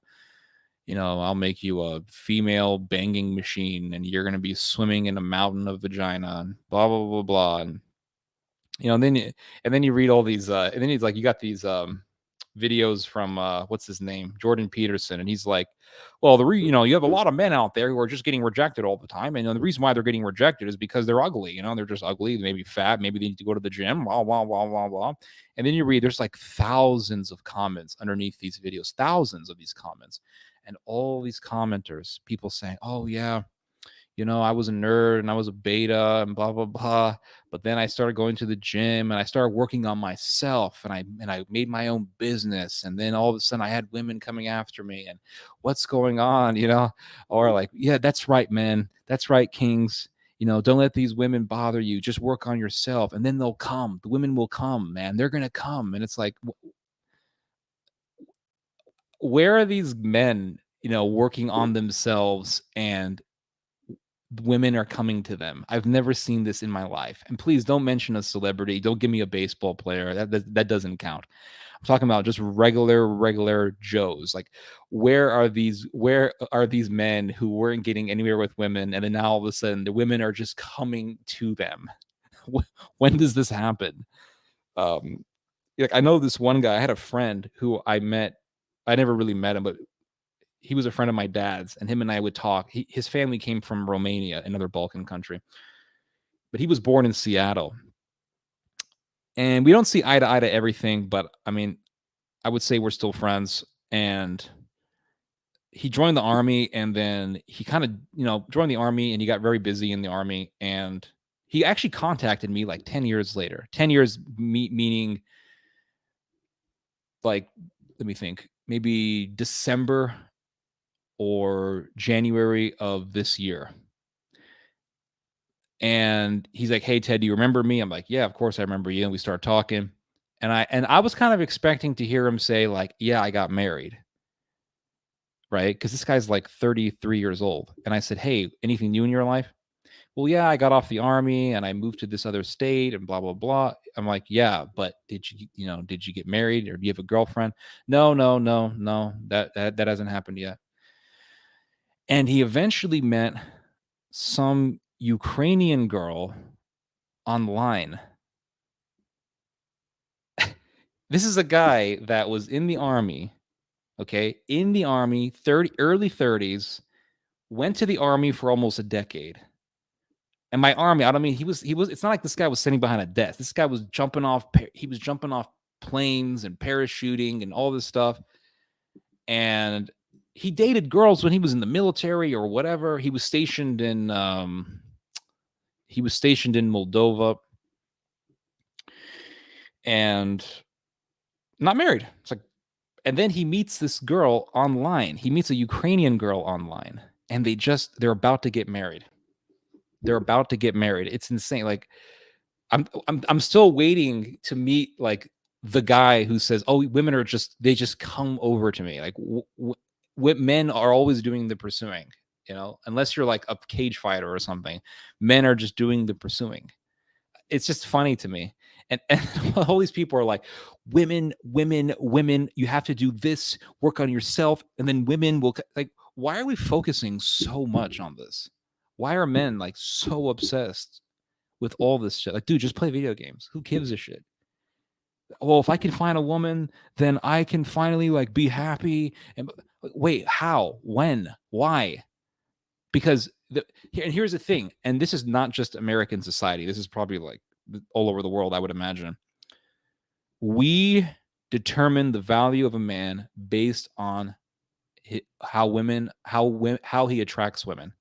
So we base the value of a man on he having a girlfriend or women liking him or he has gotten married. That's how we determine the value, right? It's not just money. We say, "Oh, he has money, but he has women." Or, it's not just money, because what if there's a guy who has a job as a manager at Applebee's or something, and he has a girlfriend? Oh, he has got a girlfriend. Oh, okay. We think, oh, he's not a weirdo. So we determine the value, right? We determine the value of a guy based on him having a girlfriend. And here's one thing that I've learned, all right? And no one taught me this. It's just thinking in my brain. I kind of just thought of this. I pontificated this in my brain.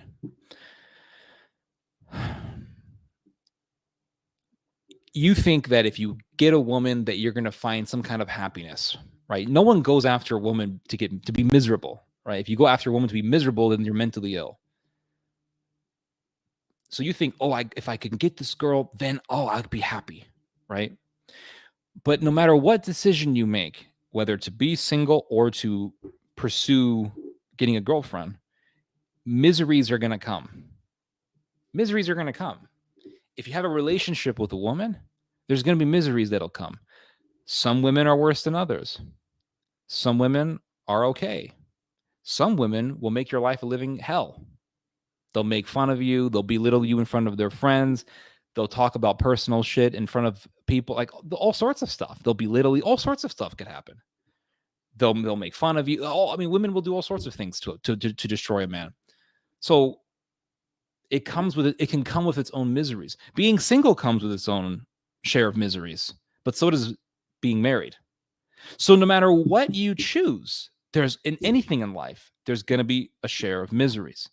So that's one thing that I've concluded in my brain. It's like, well, it's like you have to look at the I'm not going to say that. I was about to say you have to look at like the cost benefit or something. I don't want to sound like some economist, but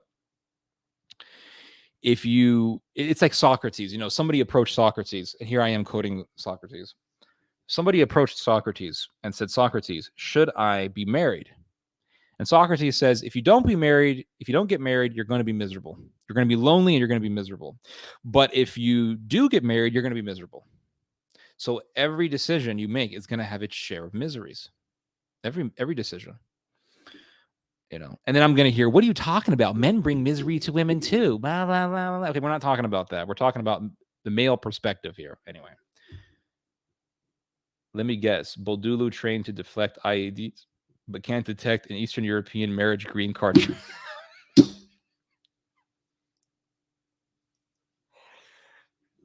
I hope you're wrong. The Ukrainian girl was Zelensky's fight. Never seen it. Women will come on their own. LOL. The best the average Joe is gonna get is a compliment once every 7 years. That's pretty good. I'd like to see a Coptic apologist versus an Eastern. Okay. Danilo Trampic, Serbian Orthodox, versus Josip Beppo, Croat Catholic, versus Mikhail, whatever. What's your thoughts on female dating strategy on Reddit? I don't know. What's the female dating strategy? Speaking of strategy of tension, during the Jakarta riots and mass rapes of Chinese ethnics in May 1998, there were many suspicious men wearing military suits spreading rumors to incite rape and riots. Wasn't there a huge massacre on people in East Timor? That was pretty horrific. Thoughts on MGTOW? I don't like it. Here's why. I don't like... Okay. When you look at MGTOW videos, everything is like women are just evil and they're just going to shit test you all the time. And they're this and they're that and they're this and blah, blah, blah, blah, blah. And it's like, a lot of that is true. You would be naive to deny that happens. It happens a lot more than what we would like to think. But it's like, if women are so bad, then why are you so obsessed with them? You know what I mean? Like, why are you so obsessed with them? Because like the MGTOW people, they're obsessed with women, right? They're obsessed with women, not in the sense that they're like, oh, women are queens, but they're obsessed with women in the sense that that's like, it becomes a huge chunk of their intellectual pursuit, just to like expose women and bash women and things like that. And it's like, I don't like a movement that ultra fixates itself on the negative characters of a single gender. It's like women who say men are, and they're just going off. And many of the things that they may say are true, but doesn't mean I have to like that movement, because I don't like any movement that tries to spread negativity on one gender, even though on a whole gender. Jesse Lee Peterson, perfect example of this. Jesse Lee Peterson is a cult leader. He's a cult leader. The last time I interviewed with Jesse Lee Peterson was in 2017. Him and I got into a debate over the alt-right. I think I should re-upload that debate because it was pretty epic. Jesse Lee Peterson loves to talk about women. And he says that women are the devil, when the God of the woman is Satan. The God of the woman is the devil. And it's just crazy. It's crazy. Women weren't made in the image of God. Women were made in the image of man.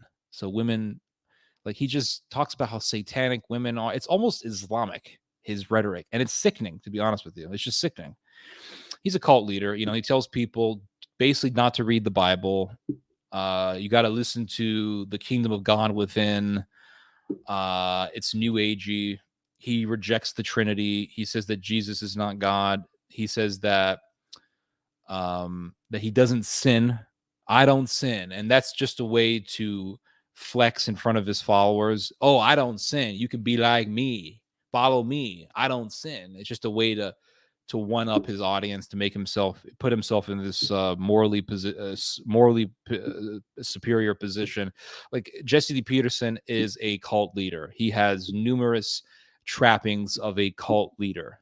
He is no good. I used to like him when I first started interviewing with him back in, what was it, 2012. I thought he was just a nice Christian African American guy, you know, who just wants to fight the libs, and that was it. Turned out this guy is very just evil. He's a very evil person. I don't like him. I don't like Jesse Lee Peterson. Don't like him. I don't like how he supports the alt-right. I don't like how he defends racists like Jared Taylor. I don't like how he will sort of flaunt white nationalist views. I just don't like him. I think he's disgusting. I confronted him on his friends. He tells everybody that he's pro-life and that he's anti-abortion. But I didn't say, Jesse, let me confront you on something. All I did was say, Jesse, let me talk to you about some of the members or some of the ideologues of the far right in the United States. And I said, let's talk about Roy Beck. Let's talk about John Tanton. And he said, oh, I know Tanton. I know John. I know Roy Beck. I know that. It's like, well, they all support Planned Parenthood. And I think it was John Tanton who was literally running a Planned Parenthood facility in Florida. It was either Tanton or Beck who was doing that. And I told him this in the debate. It's like, dude, you're supposed to be pro-life. You're against Planned Parenthood, yet you're defending somebody who literally was running an abortion a facility for the biggest abortion organization in America. What the hell is wrong with you? And he was sitting there defending it. Jesse Lee Peterson is full of shit.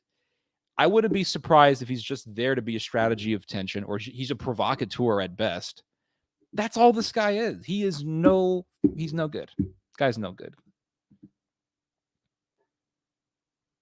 Yeah. Yep. I know. I saw the video on Jesse, the video where his former employees were talking about him and the things that he did. And there are people saying, oh, it's not evidence and this and that. And it's like, well, these guys worked for him. And you would have to demonstrate that there's some kind of conspiracy between all these former employees to lie about Jesse. And if you look at the claims that they made about Jesse, they weren't really far out. You know, one guy said, oh, Jesse came in and he was touching his you know what. And then he walked away. Well, that's not like a crazy claim.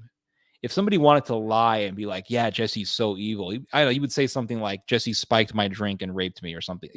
But they're not saying those types of things. They're saying like, oh, Jesse came and he would sort of test the waters. He would sort of touch me here. He would sort of touch me there. He would laugh at me here and sort of try to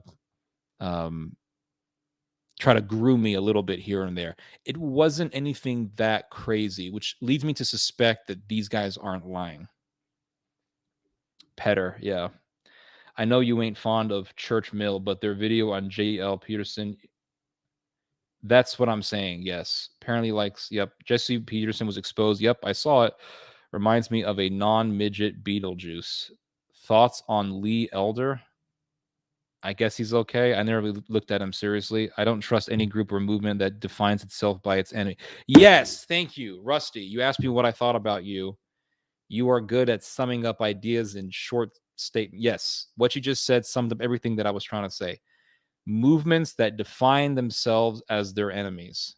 Perfect. I'm going to be using that. That's gold. That is gold.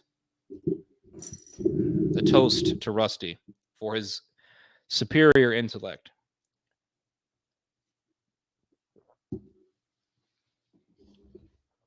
Yeah, I don't trust any movement that defines itself by what they're against. Oh, I'm a MGTOW guy. What does that mean? Oh, I'm just against women. Okay.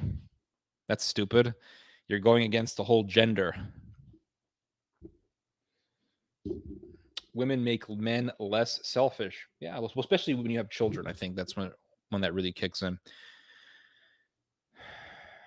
Has Theo seen the Dennis system? What is the Dennis system? Female dating strategies is a subreddit. You got to see it to get an understanding. I see sharks in my bench water all the time. Beach water. Theo, I'm a Floridian, and there were 2 shark attacks in Florida today. Yeah, I know. Stay out of the water, guys. The mass protests and riots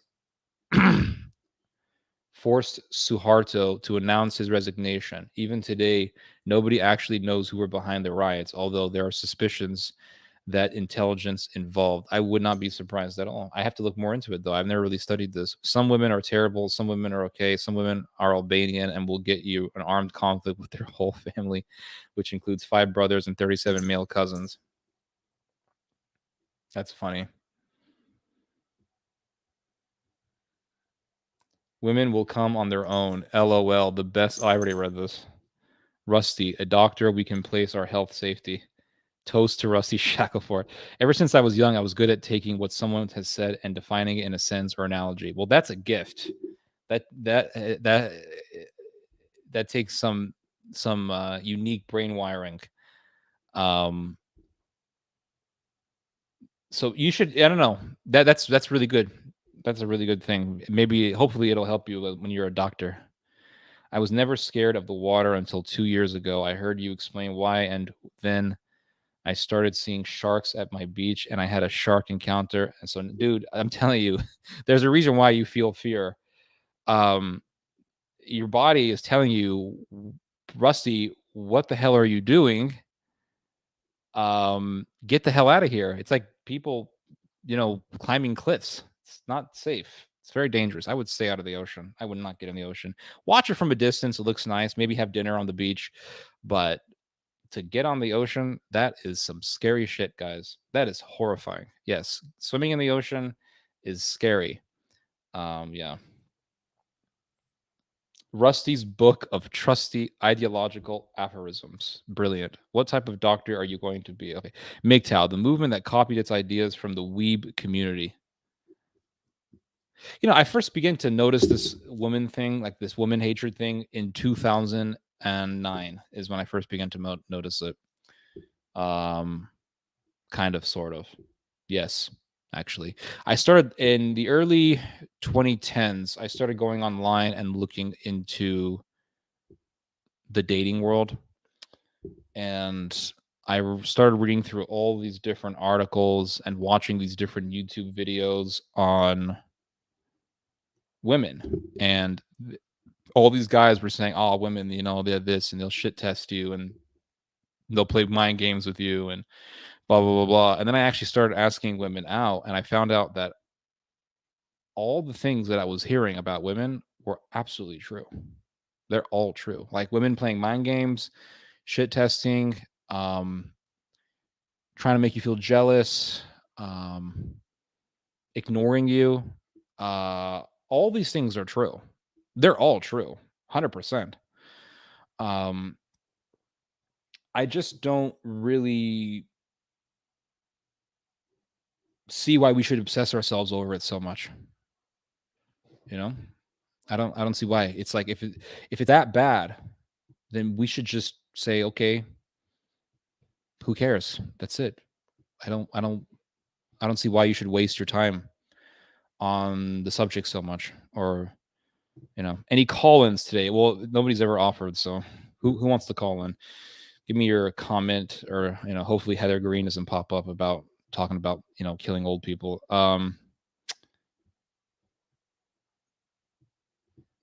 I will be swimming in a mountain lake, and I still think a shark is going to bite me. I would be afraid of Lake Loch Ness. It's like people say, oh, Loch Ness is like, oh man, it's all fake.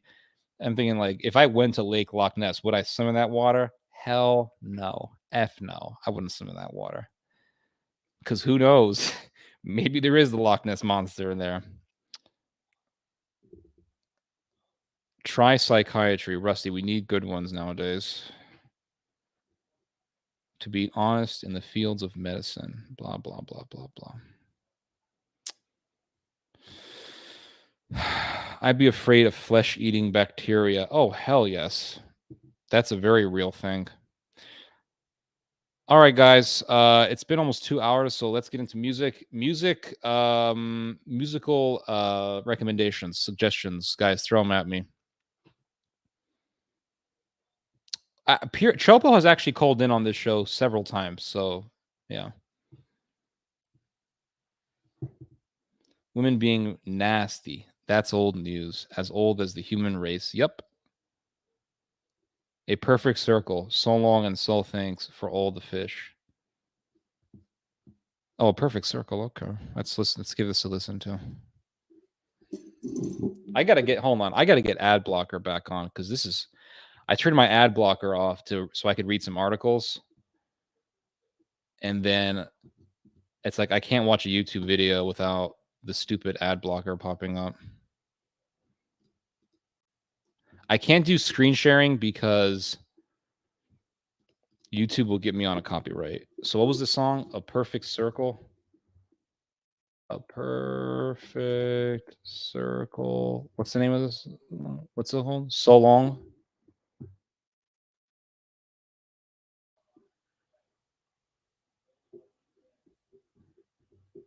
So Long and Thanks.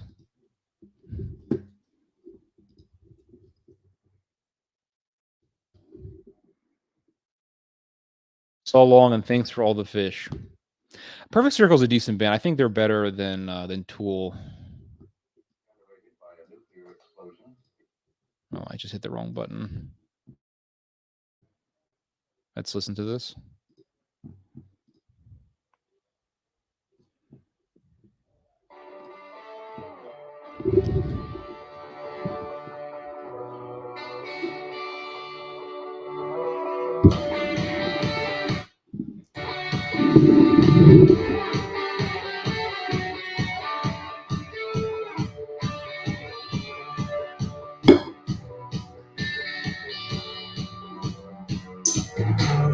Time is money and money is time. We wasted every second time on shrinks and doubts and flags and plastic surgery. Now really welcome Major Tom. I'm liking the lyrics. Lyrically, I think rhythmically this is good. Lyrically, I like it. We waste our time on shrinks and bullshit. I completely agree. I like it. I think it's good. Rhythmically, it's not like my favorite, but I think still rhythmically it's good. Lyrically, I think it's better. I use ad block. Yep, I know. Or U block. Oh, whatever.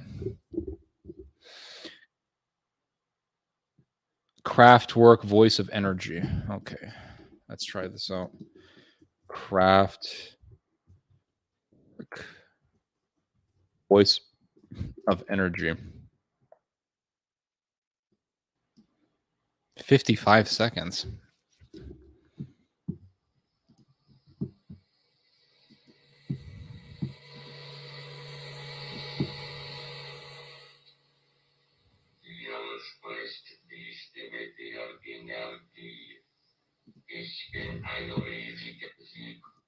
No, not really a song. The telephone call. The telephone call.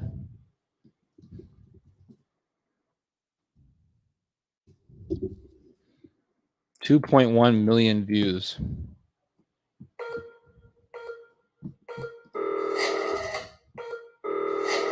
Not bad. The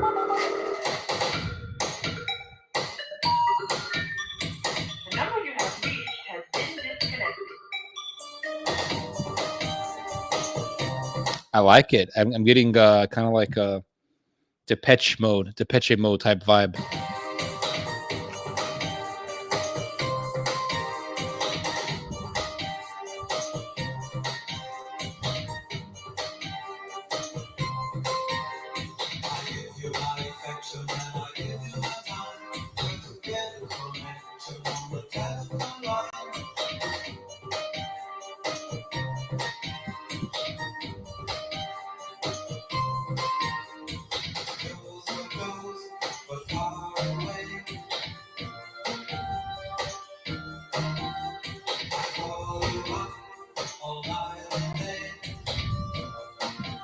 I like it. I'm getting Depeche Mode type vibes.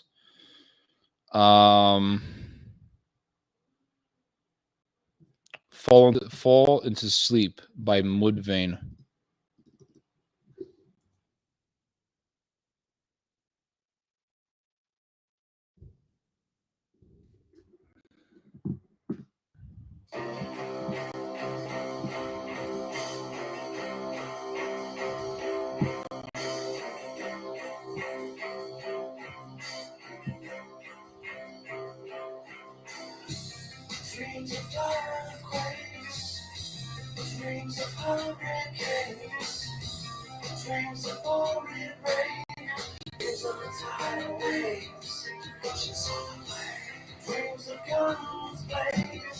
I like it. I like the lyrics, and the rhythm is good.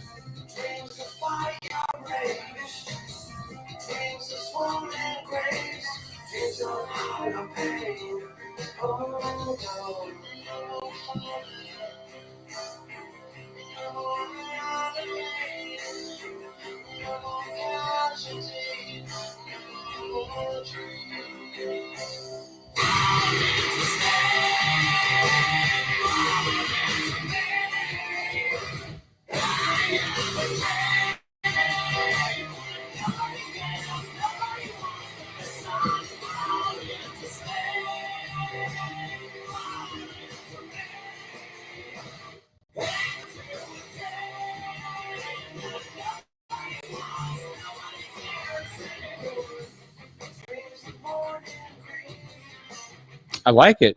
It's powerful. It has good lyrics. Very poetic.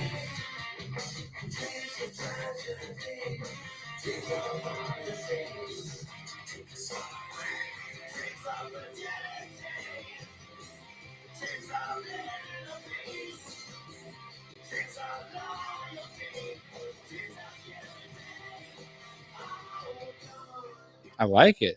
I like it. Dreams of mourning grief, dreams of disbelief, dreams of tragedy, dreams of our disease, dreams of fidelity, inner peace, loyalty, unity. I like it. All gone, all gone. Yeah, it's very doomerish. This is good. I like it. I like it a lot.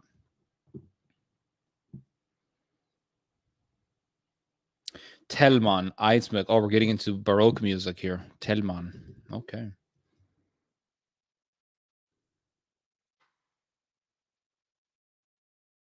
Is it Eisemkeit? Let's see here. Eisemkeit. Here we go. I like Telman. Very good composer from the Baroque era.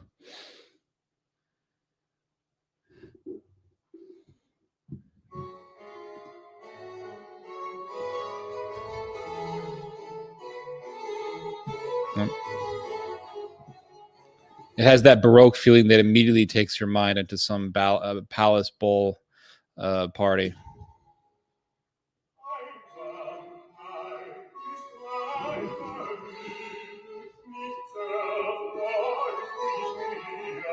I gotta get the lyrics of this. Very good though. I like it immediately.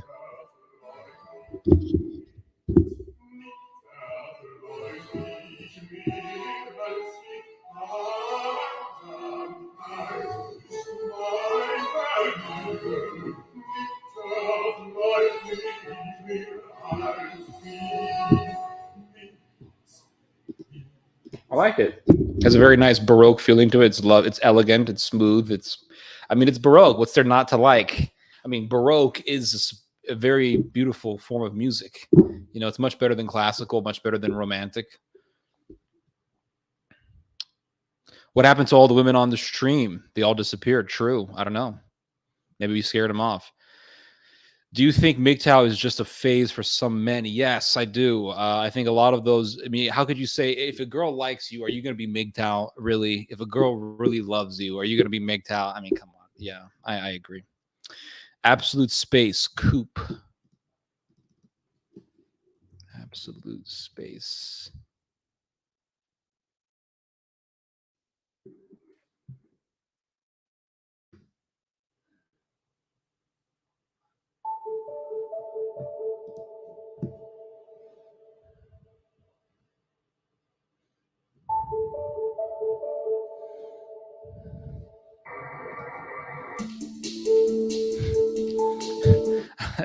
This doesn't sound very happy. This came out in 1997.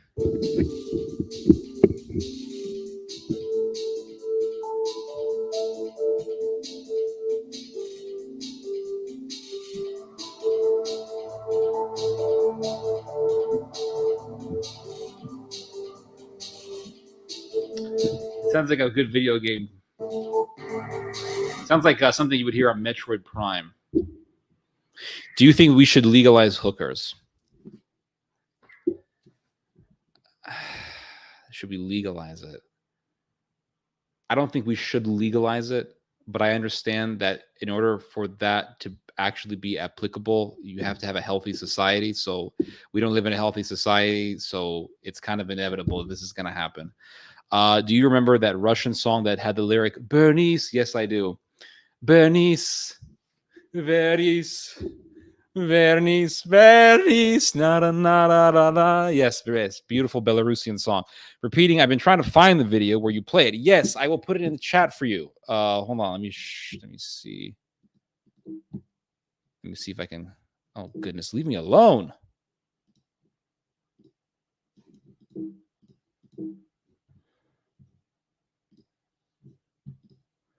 Let me see if I can get it. Hold on. What's the name of it? It was a Leopis Stropotskoy was the poser.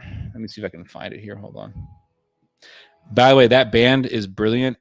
It's the best rock band I ever heard. And when every year I'll have this phase for multiple weeks where I'll be just listening to that band all day, and then I stop for the rest of the year. And then next year, boom, I'll hit another phase. I absolutely love this band.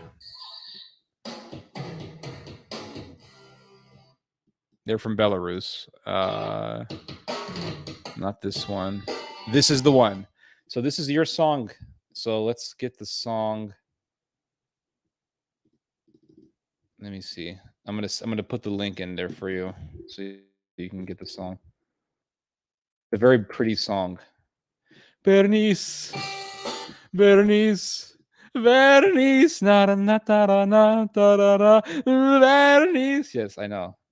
Okay, here's the link.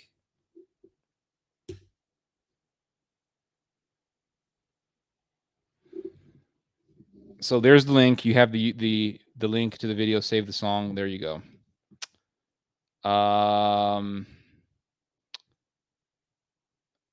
Solitude is my pleasure. Oh, wow. So they had some coping mechanism for lonely men even in the 1700s. Very interesting. There's if you guys ever seen the film, what was it? The Man in the Metal Mask or something? With it has John Malkovich and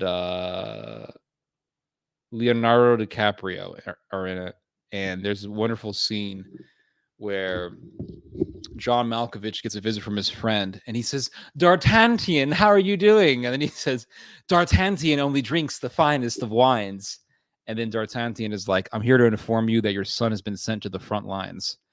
And John Malkovich is like, and he just totally flips on him. He becomes, before he was like the super nice, hospitable man. And then D'Artagnan only drinks the finest of wines. And then he's like, "I'm here to inform you that your son has been sent to the front line so that his fiance can get banged by the king." And John Malkovich just flips on his friend. It's one of the greatest examples of excellent acting that I've ever seen. D'Artagnan. They say hookers help numb the involuntary celibate community. Yeah, I could totally see that. I mean, again, the only way you can really outlaw prostitution is if you have a healthy society, which we don't have a healthy society. So, Absolute Spacer didn't even get to the lyrics. Oh, there's lyrics to this. Okay, fine. Immortal Techniques, Rich Man's World. It's a rich man's world. Guys, I would like to see I want to do a vote on this chat. Who here has a positive experience in dating and who here has a really shitty experience in dating? Or who here has a so-so, more or less okay experience with dating? I would like to know. Maybe this is maybe this is just an internet thing. Immortal Technique, Rich Man's World. Okay. Rich Man's World. Rich Man's World.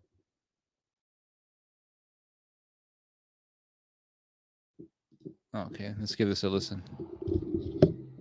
Elvis's 1963 Rolls-Royce. Experts say Elvis sold the car in the early 70s and was only recently rediscovered. I'm already liking this video.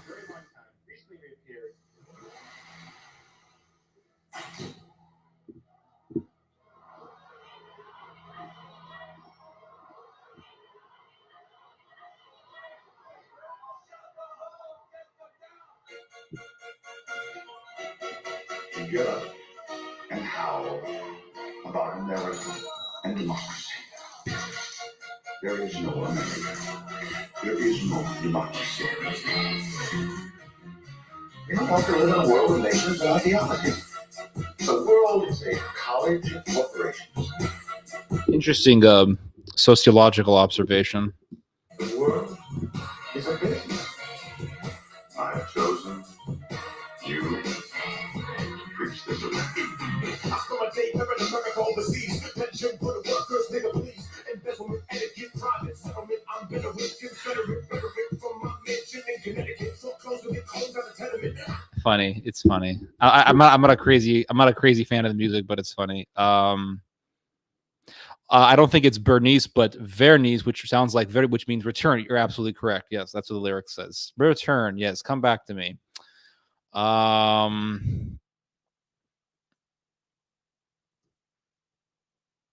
I had plenty of dates, but most of the women turned out to be lunatics, except for one.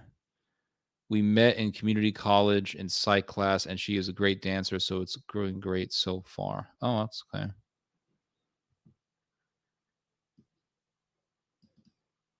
Give me flashbacks to my cousin listening to this back in 2000s. Never trust bodulos who do karate in elementary school.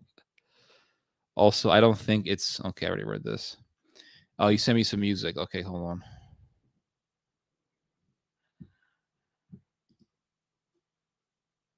Yeah.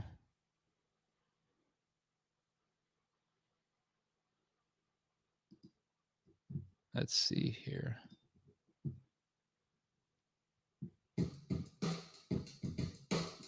Miss Pistachio Metallic, TBF.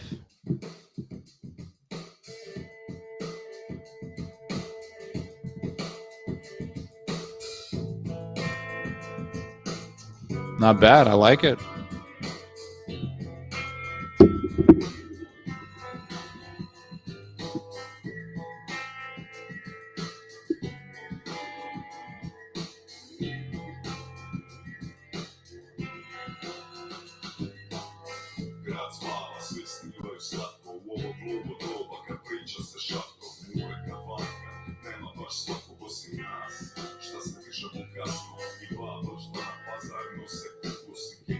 I think that as a instrumentally, this is excellent.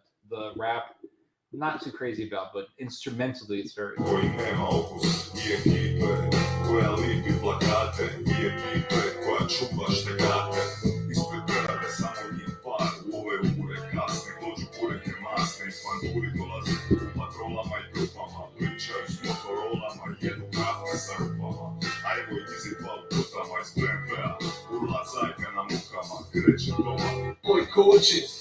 This is like Balkan rap.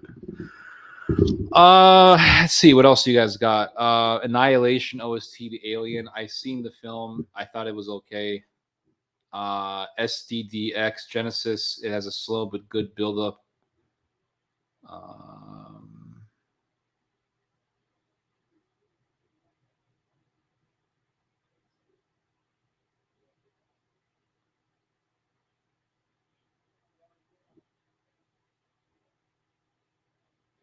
What's going on over there? What's dating? I don't know.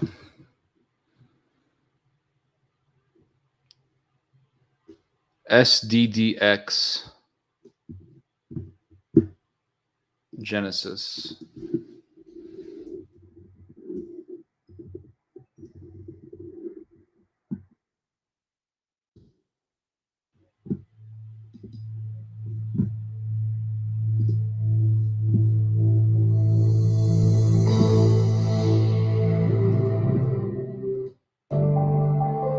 Sounds like video game music.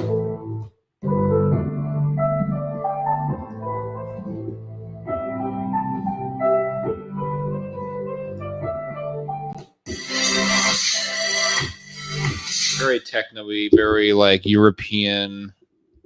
We're gonna go swimming in the lake or the beach, and then there's gonna be beautiful women everywhere, and I'm gonna start feeling bittersweet and lonely but hopeful at the same time type music.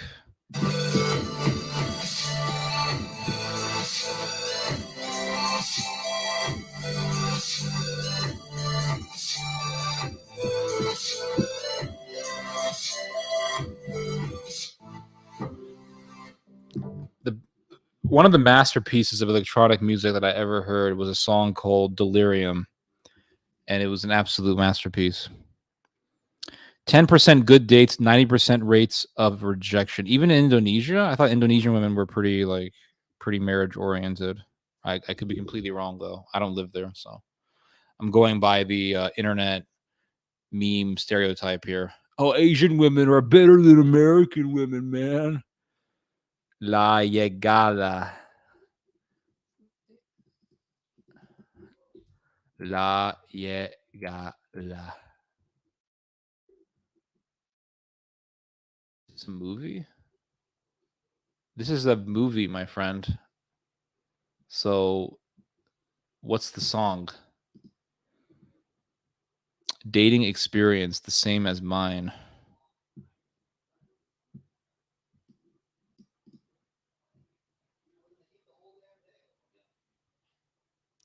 Scott Matthew Lithium Flower.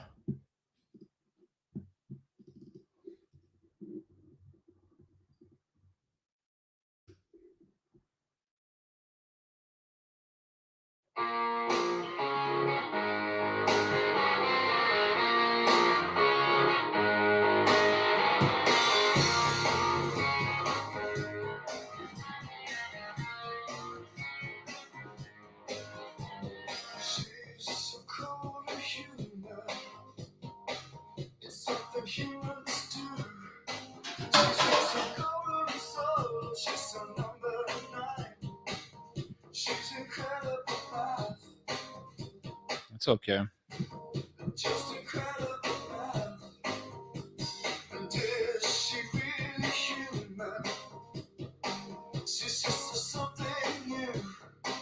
Is she really human? Is this some like woman worship stuff? I mean, rhythmically it's okay. Lyrically, it's not the best. It's not bad. It's like music you'd listen to on a Friday afternoon. La Llegada Tlen Huicani. Oh, is this some like Mexican stuff? La Llegada.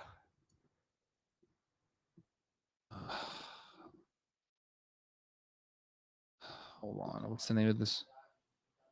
Tlen. Dude, you give me songs that not even the YouTube search thing comes up.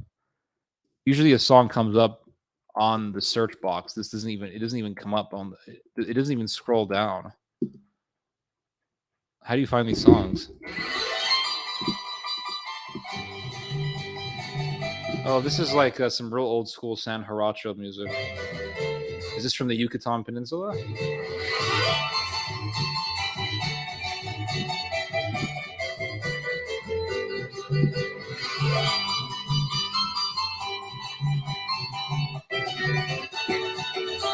It's nice music, you know. You can listen to this outside on a sunny afternoon with a pina colada in your hand.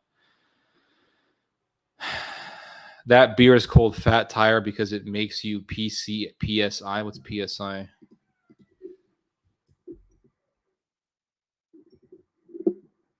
Pounds per square. Funny. Listen to the two songs.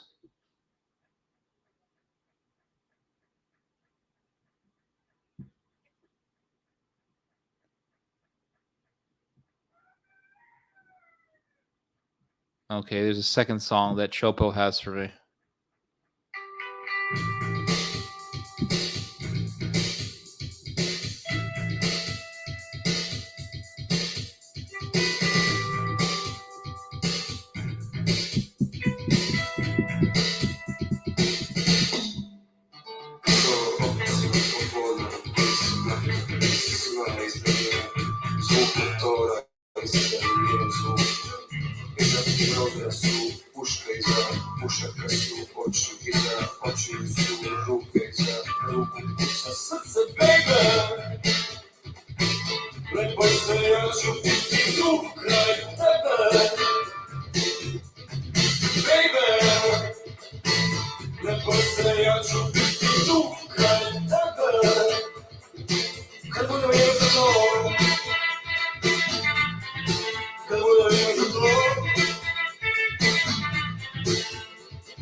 It's not bad, actually.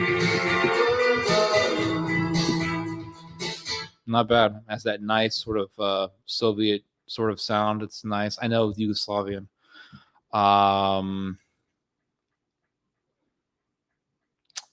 Walhalla, Ferry Corsten. Pretty soon, I'm pretty certain Ferry Corsten is a electronic music singer.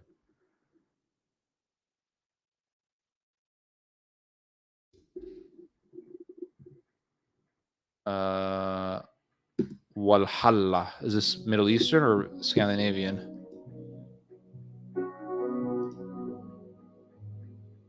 Okay, I'm getting Napoleon Dynamite vibes from this.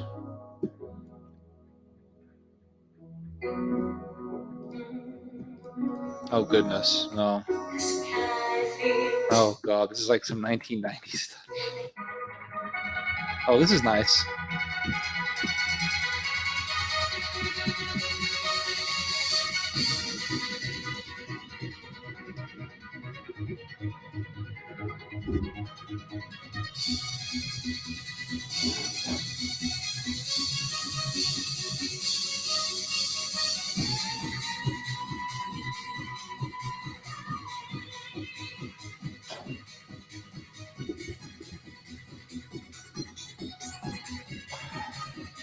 I like it.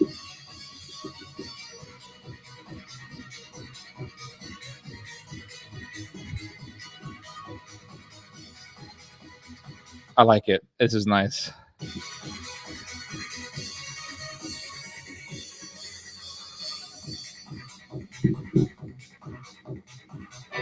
Is there going to be like vocals in this? I think as a techno song, this is excellent. I wish it had some lyrics though. Casa de mi padre. You sent me another one? Okay, here we go.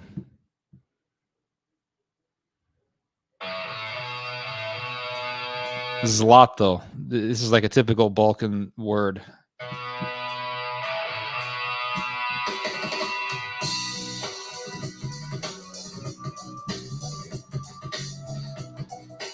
It's rock and it's like a rock and roll, but it has sort of like a maybe like a Circassian dance rhythm in the back. You know how you ever see the Circassian dances?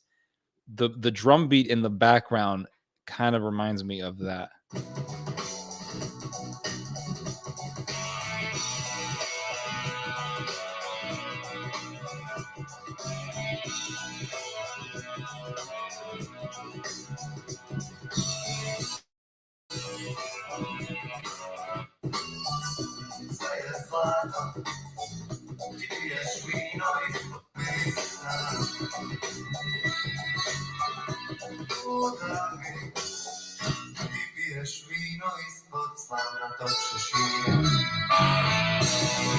I'm sure this guy got all the ladies. There's no doubt in my mind.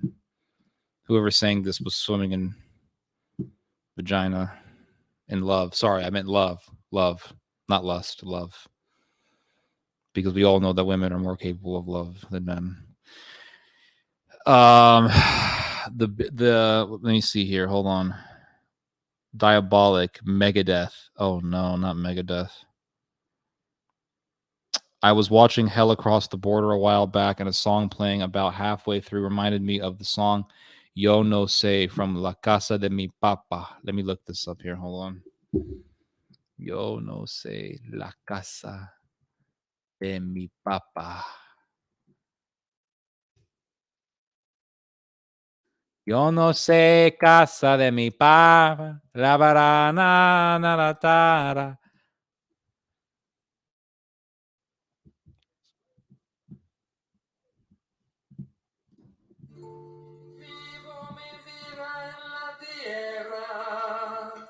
Oh, this is a comedy.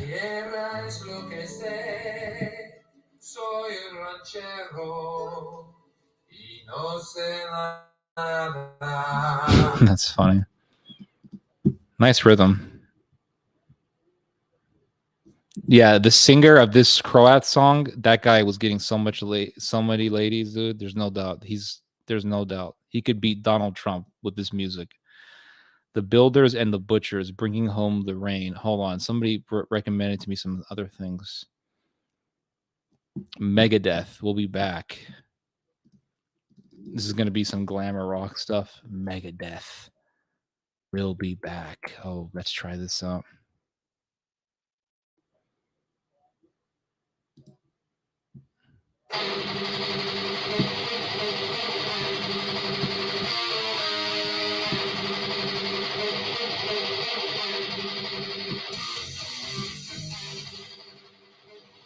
I don't like it.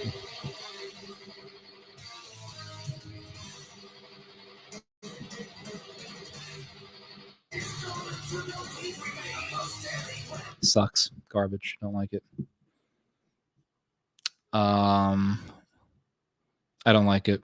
No offense. I don't like it though. Diabolic Higher.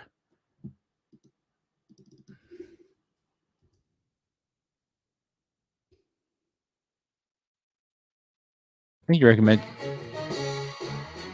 I think somebody recommended this to me before. Yeah, I'm not too crazy about it. You said the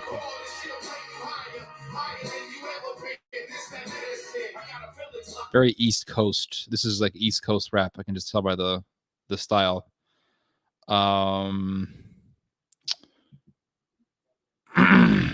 Techno King. Is that a song?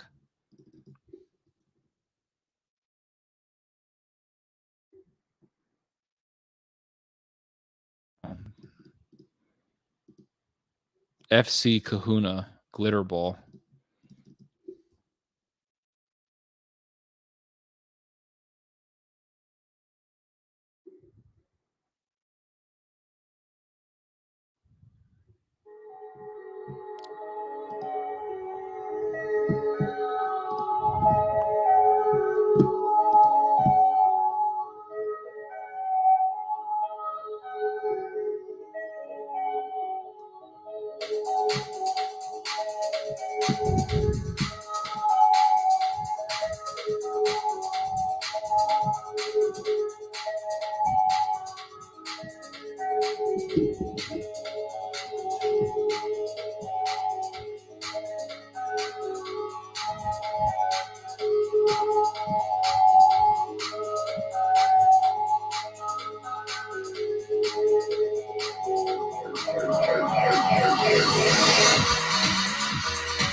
I like this one. This is nice.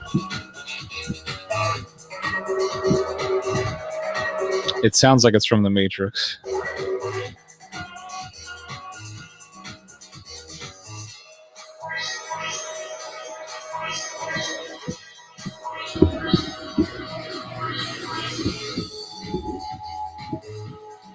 I like this one a lot. This one's good.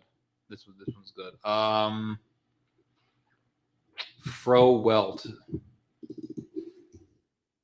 Oh, Welt. Is that a rap song?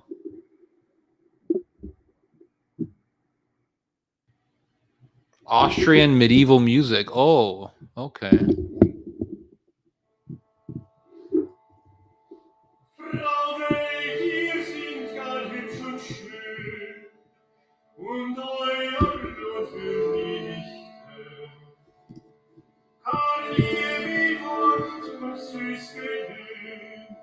Als hier da ist ein Schlichte, der sich mit dir bekümmern tut. Ist in ein Irrgang kommen und geht am jüngsten bösen Mord. Das kann ich sicher wohl vernommen. Is there a drop to this? Does this shift to anything? Looks like it just stays the same rhythm the whole song.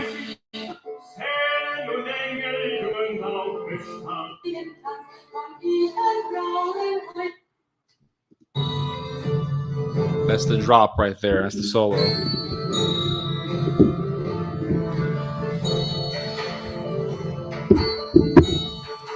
Yeah, it's interesting how humans change artistically. You can listen to medieval music and you'd be like, wow, it was really well done. You know, it was almost like it was rhythmic, it was exciting, it was kind of dark, it was kind of hopeful, bittersweet, it expressed a lot of emotion. And then all of a sudden, you know, hundreds of years later, we're listening to like 1920s a cappella music and it sounds like shit. And then all of a sudden, you know, we go into like rock and roll a little bit, and then Elvis, this, that, Elvis and the Beatles, and then we're listening to Korn, which is closer to medieval music.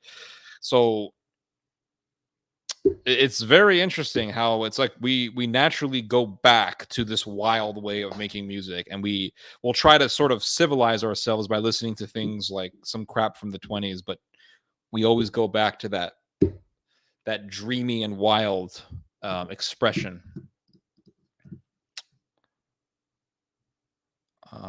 Do you think you are cut out for marriage? I don't think I am. I don't know. I think I am. Yeah, I just need to find the right one, but you know, who knows? If I can't find the right one, then I'm not fit for marriage then, right?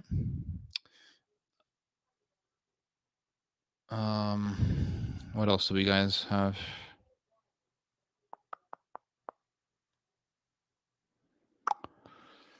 You guys are just sending so much stuff. Hold on, this is kind of confusing. You know that Rammstein has a Spanish song? I did not know. Ruskaya Energia.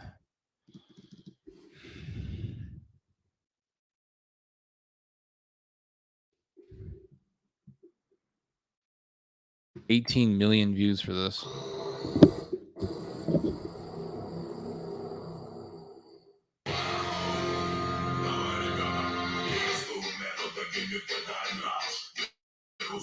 I don't like. It's okay. I don't know. Let's listen to more. Nah,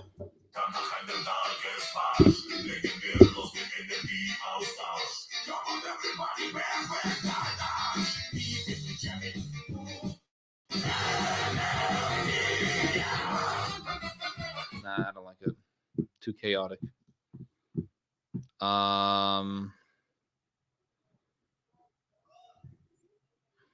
Play the PlayStation 2 song. Which one? Enjoy the rest of the stream, Bodulos. See you later, man. Peace. Builders and the Butchers, bringing home the rain. Builders and the Butchers.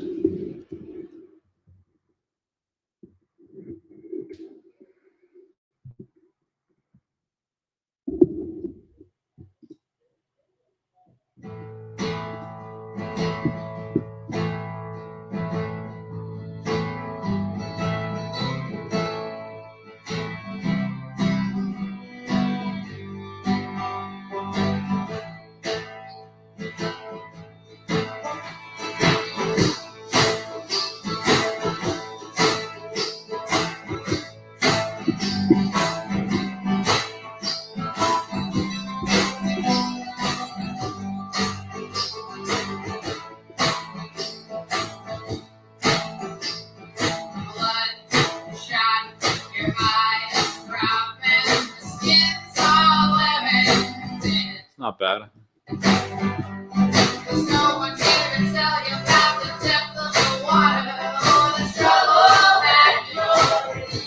It's sort of like a neo-southern It's a neo style, like neo bluegrass.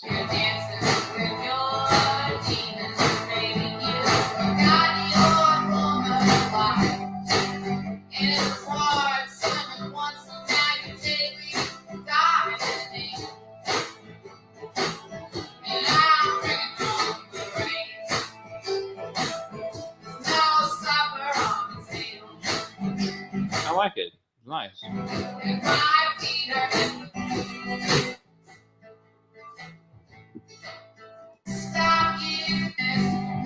It's nice. Has a nice southern feeling to it. You know what I mean? A southern feeling. Okay. What else do we have? Death by Thousand Cuts Like a Storm.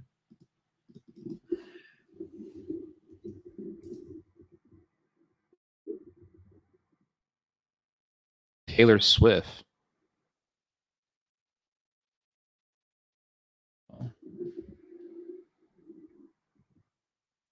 224,000 views.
Okay, rhythmically this is heavy. It's nice, but the screaming part is the way it just comes out like that. It kind of ambushes you with it.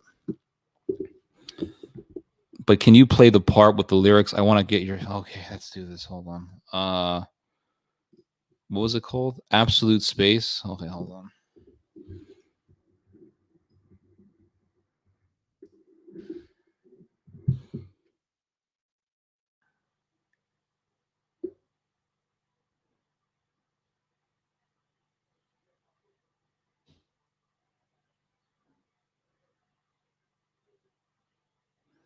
Internet's a little slow for some strange reason.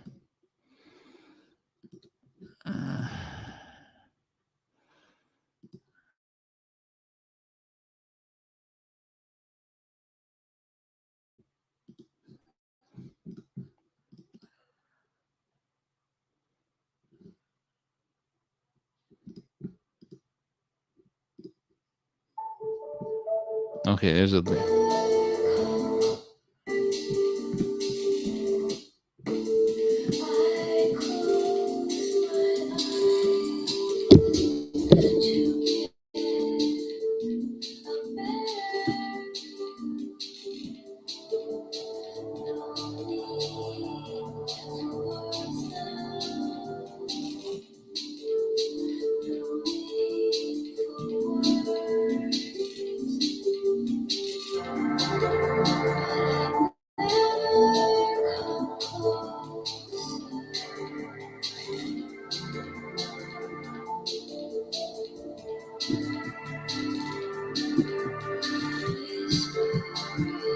I like it. It's very nice. It's very soothing.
like it.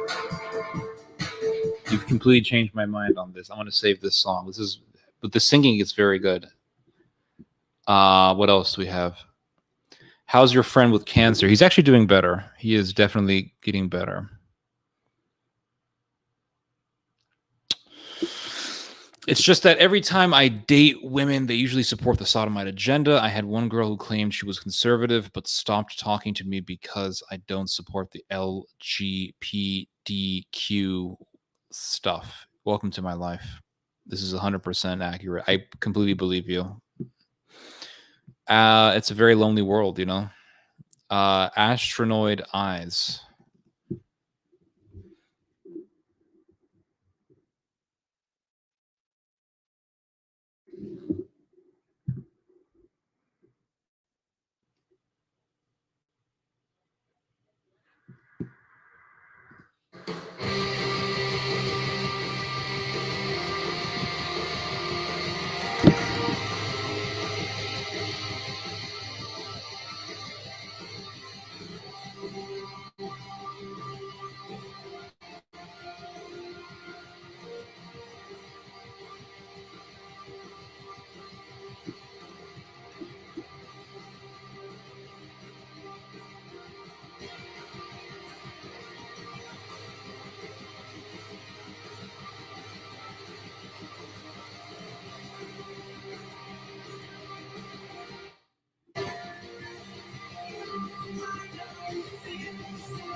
It's okay. It's not bad. It has a good rhythm in the beginning. Internet user gold, SMG, PlayStation 2. Okay, hold on. Internet user gold.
Sounds kind of depressing.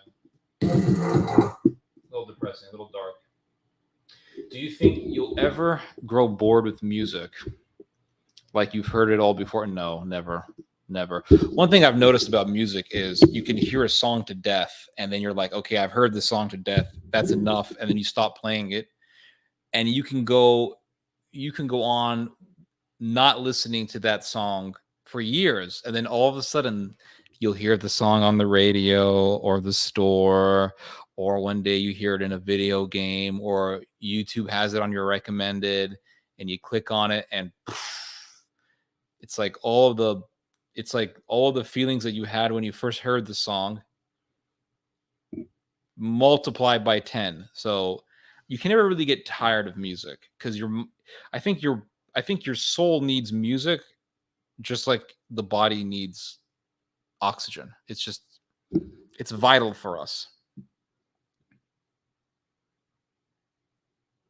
Thanks for having these live streams. I feel like we are all hanging out. Absolutely, man. That's why I like doing them. It's a sense of community. It's nice.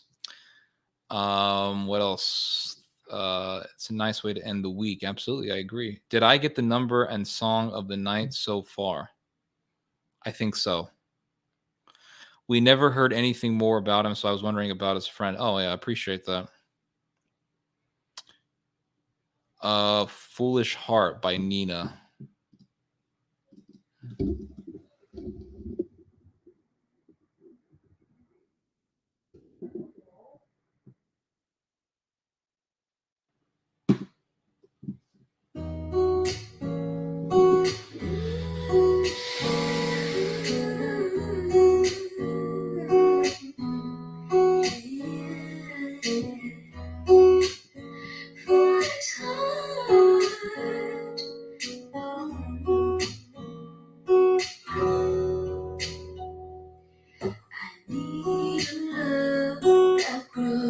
It's like chill music, you know, you hear it in a cafe or something.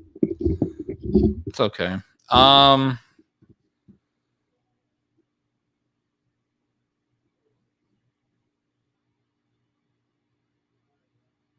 Yep, exactly. Cafe, absolutely.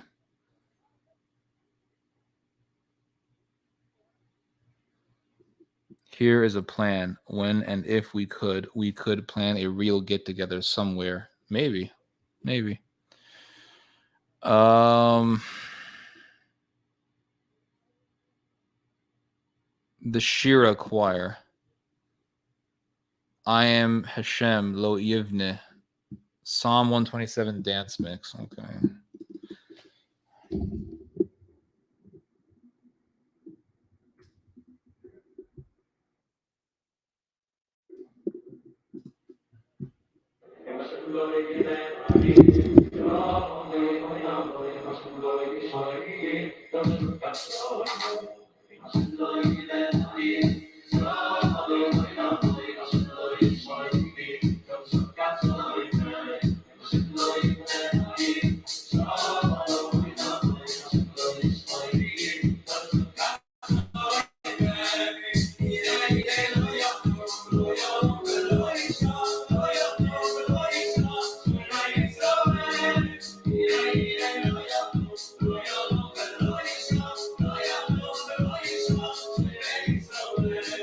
You know, the funny thing about the Hasidic community or the Orthodox Jewish community is that they have a reputation of being very inclusive, very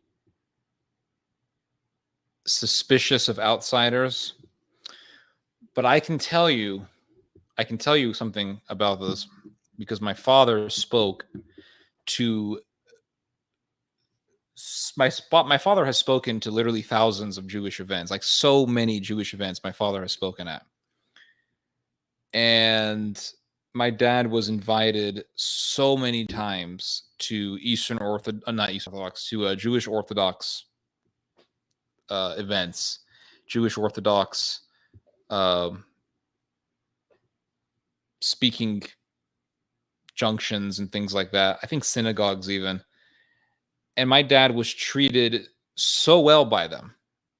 So well, was not subject to suspicion, wasn't spat upon, nothing, you know. And even though my dad converted to Christianity and all that, they really treated my dad very well. So can they be hateful towards outsiders? Yes, but I think if they think that you're on their side, then they'll welcome you, you know. So I don't know. Just a thought that I had.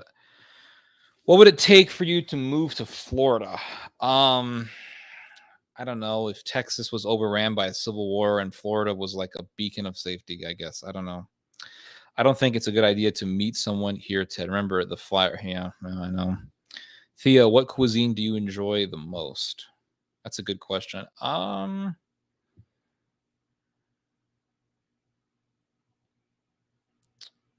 don't know. It just all depends on my mood. If I had to pick one, though, I would pick Spanish cuisine. Spanish cuisine is very good. The paella and what else? The paella. Yeah, it's very good. I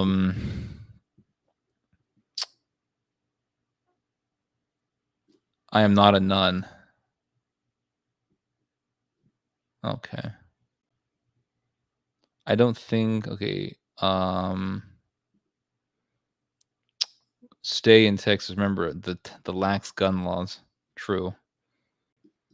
True. But if there's lax gun laws, that means that the evil people can also get a gun pretty easily as well. So there's a pro and con to it. Could you react to Corey McCarthy's abortion video?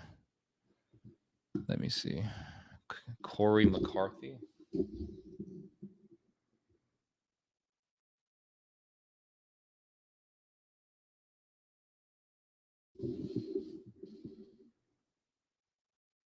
Who?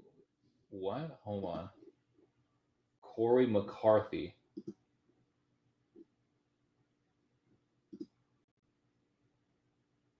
Which video is this? I'm sorry. Could someone send it to me? Because I don't see anything. Who's Corey McCarthy?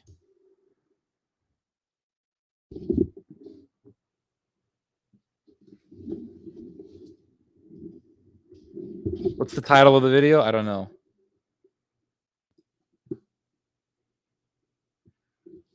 What else do we have, guys?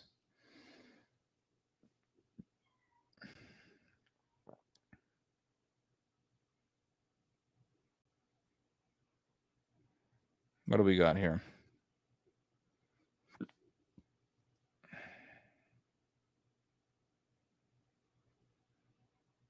Some liberal nobody? Okay, thanks for letting me know. No, I think I'll pass on that.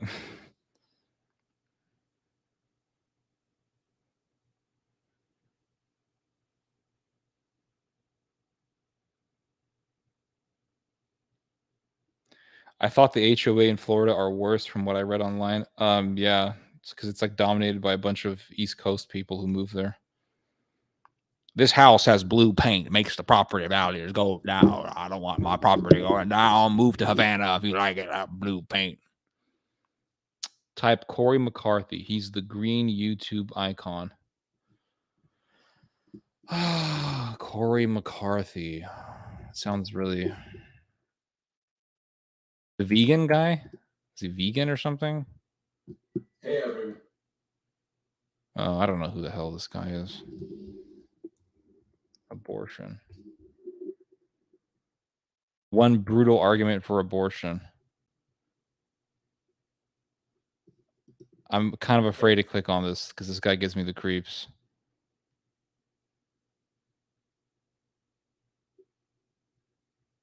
Hey, everyone. It's Corey McCarthy, and thank you for tuning in. Boom!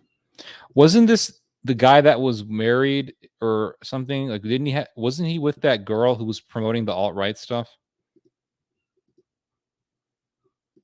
So I know I haven't done a video in a while. Hey, so before I jump into what will no doubt be a controversial video, allow me to preface with some statistics. According to Pew Research, Christians are having over twice as many children than atheists or agnostics. To provide specific examples. Okay, hold on. Let me screen share this. Share screen. Here we go.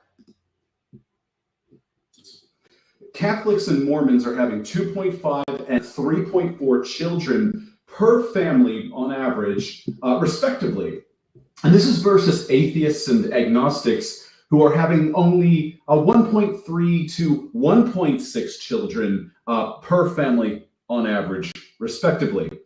For context, by which to apply those figures, replacement fertility rate is considered to be 2.1 births per woman for most developed countries, such as the US or the UK. Now, faith aside, if we compare solely by political affiliation, using data provided by the General Social Survey, conservatives are having over 34% more children than liberals are. But even as high as 41%, according to... Okay, hold on. I could be wrong about this, but I'm going to guess that his argument is going to be that we need abortion to keep the liberal population down. Is that where he's going with this? I could be wrong, but let's see if I'm right. To a figure that was provided by Arthur Brooks, who is a social scientist at Syracuse University. And I'm going to link all of my resources down below. Now, the relevancy of that data with regards to my position will become clear in a moment.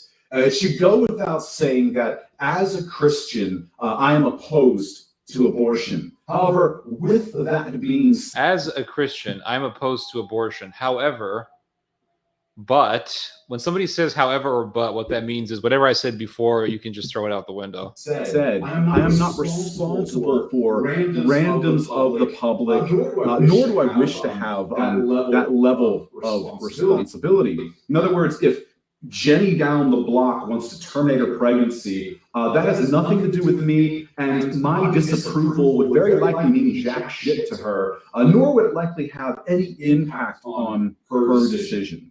However, as fucked up as the world is, there is at least one silver lining to this. Doesn't make any sense. Like, if abortion is murder, then we should definitely have a position on it, against it. Just like, okay, what if Jenny down the road was getting murdered? Well, that's not my decision. I don't care. Or blah blah blah blah. It's like, well, that's. I mean, we have to do something, right? This, I suppose. Liberals, atheists, and agnostics are simply not having enough children to sustain their demographics. In fact, their birth rates are as much as 47% below replacement levels. Whereas Christians, on the other hand, are the polar opposite, really, with as much as 47% above replacement levels when it comes to their birth rates. Perhaps this progressive die-off, as it were, is why the left and the left-wing establishment constantly attack the traditional family unit and seek to indoctrinate. Echo is coming in. Children in schools and through the media, and worse yet, behind their parents' backs in secret, as we are seeing Florida battle right now. The left knows that with their declining birth rates, that their ideology is doomed. It's doomed to go extinct with them, as they bow out without making any meaningful contributions to the gene pool, as it is through our children that we pass on our beliefs and our skills, etc., to the next generation. And the same can be said of the anti-natalists and their ideology as well, as they by definition should not be breeding at all. That is, if actually live by the philosophy. Okay, I've had enough. I'm done. I've had enough of the eugenic talk. Yeah, so this guy's like, I'm actually pro-life, but we actually need abortion to prevent, like, this doesn't make any sense at all. What else?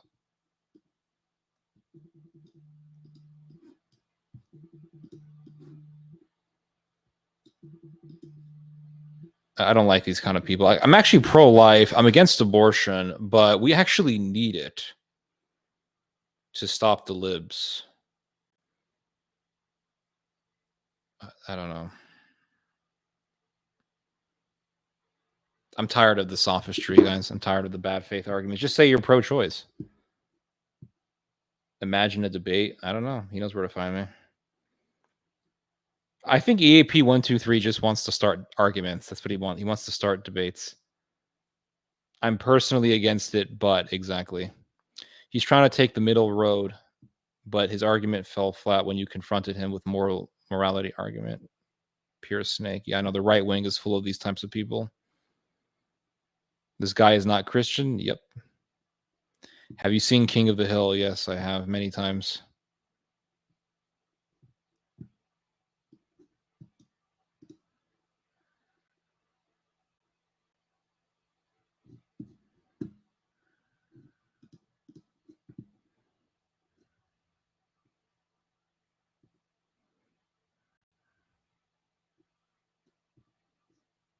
Oh, EAP123 put a comment on this guy's video.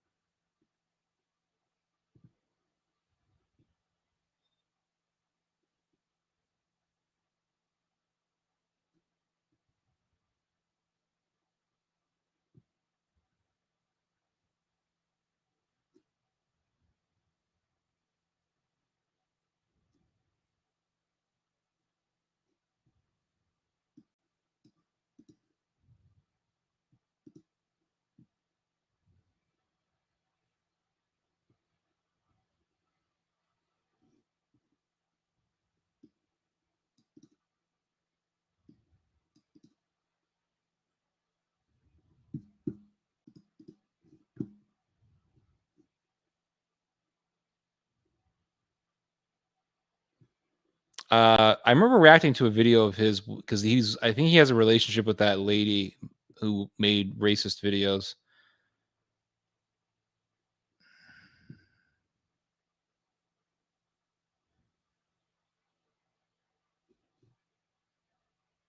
Les Negresses Virtus official music video. Les Negresses. This guy's a creep. I don't know. I don't like these kind of people. I'm so intelligent. What's the name of the song? Les Negresses. Oh, Chopo's back.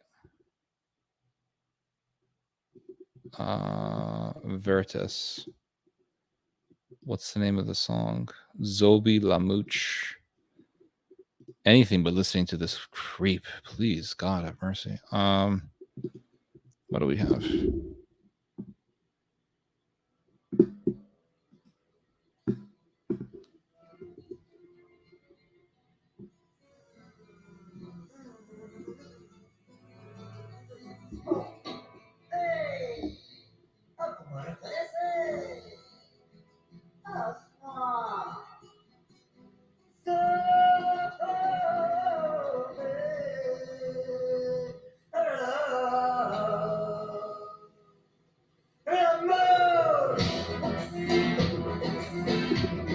I'm sorry, I'm looking at the music video here at Chopo. Are these guys, are they two? Did I just see two men kissing? Or is this a cultural thing? Like, what's going on here?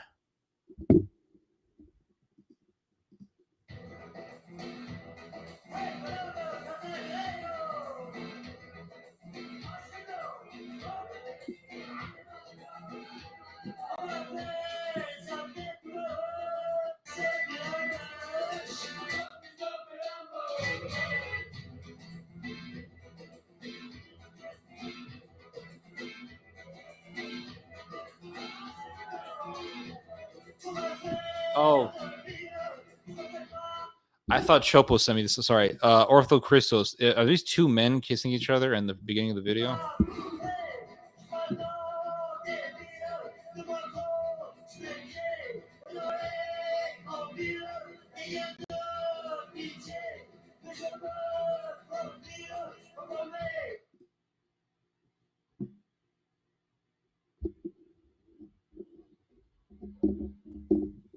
Deep fake technology. I think it'll be used to make people think that they're looking at something that they're really not. Here's a if you're interested, here's a I don't know what you're talking about. I saw two young women leaning against a car making out. All I could do was say a prayer for them.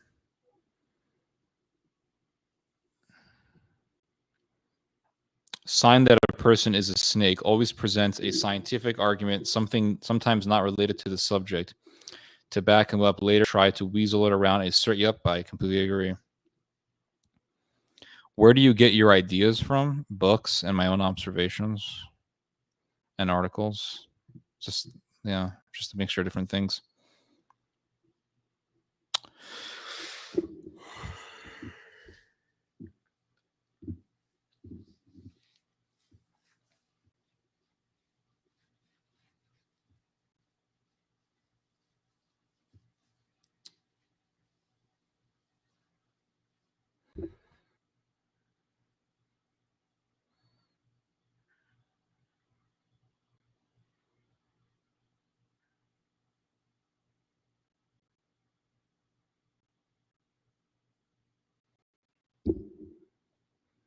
What's your thoughts on Klaus Schwab? I think he's evil. If you're interested, here's a really cool Gaelic song. Good night, Rusty Shackleford.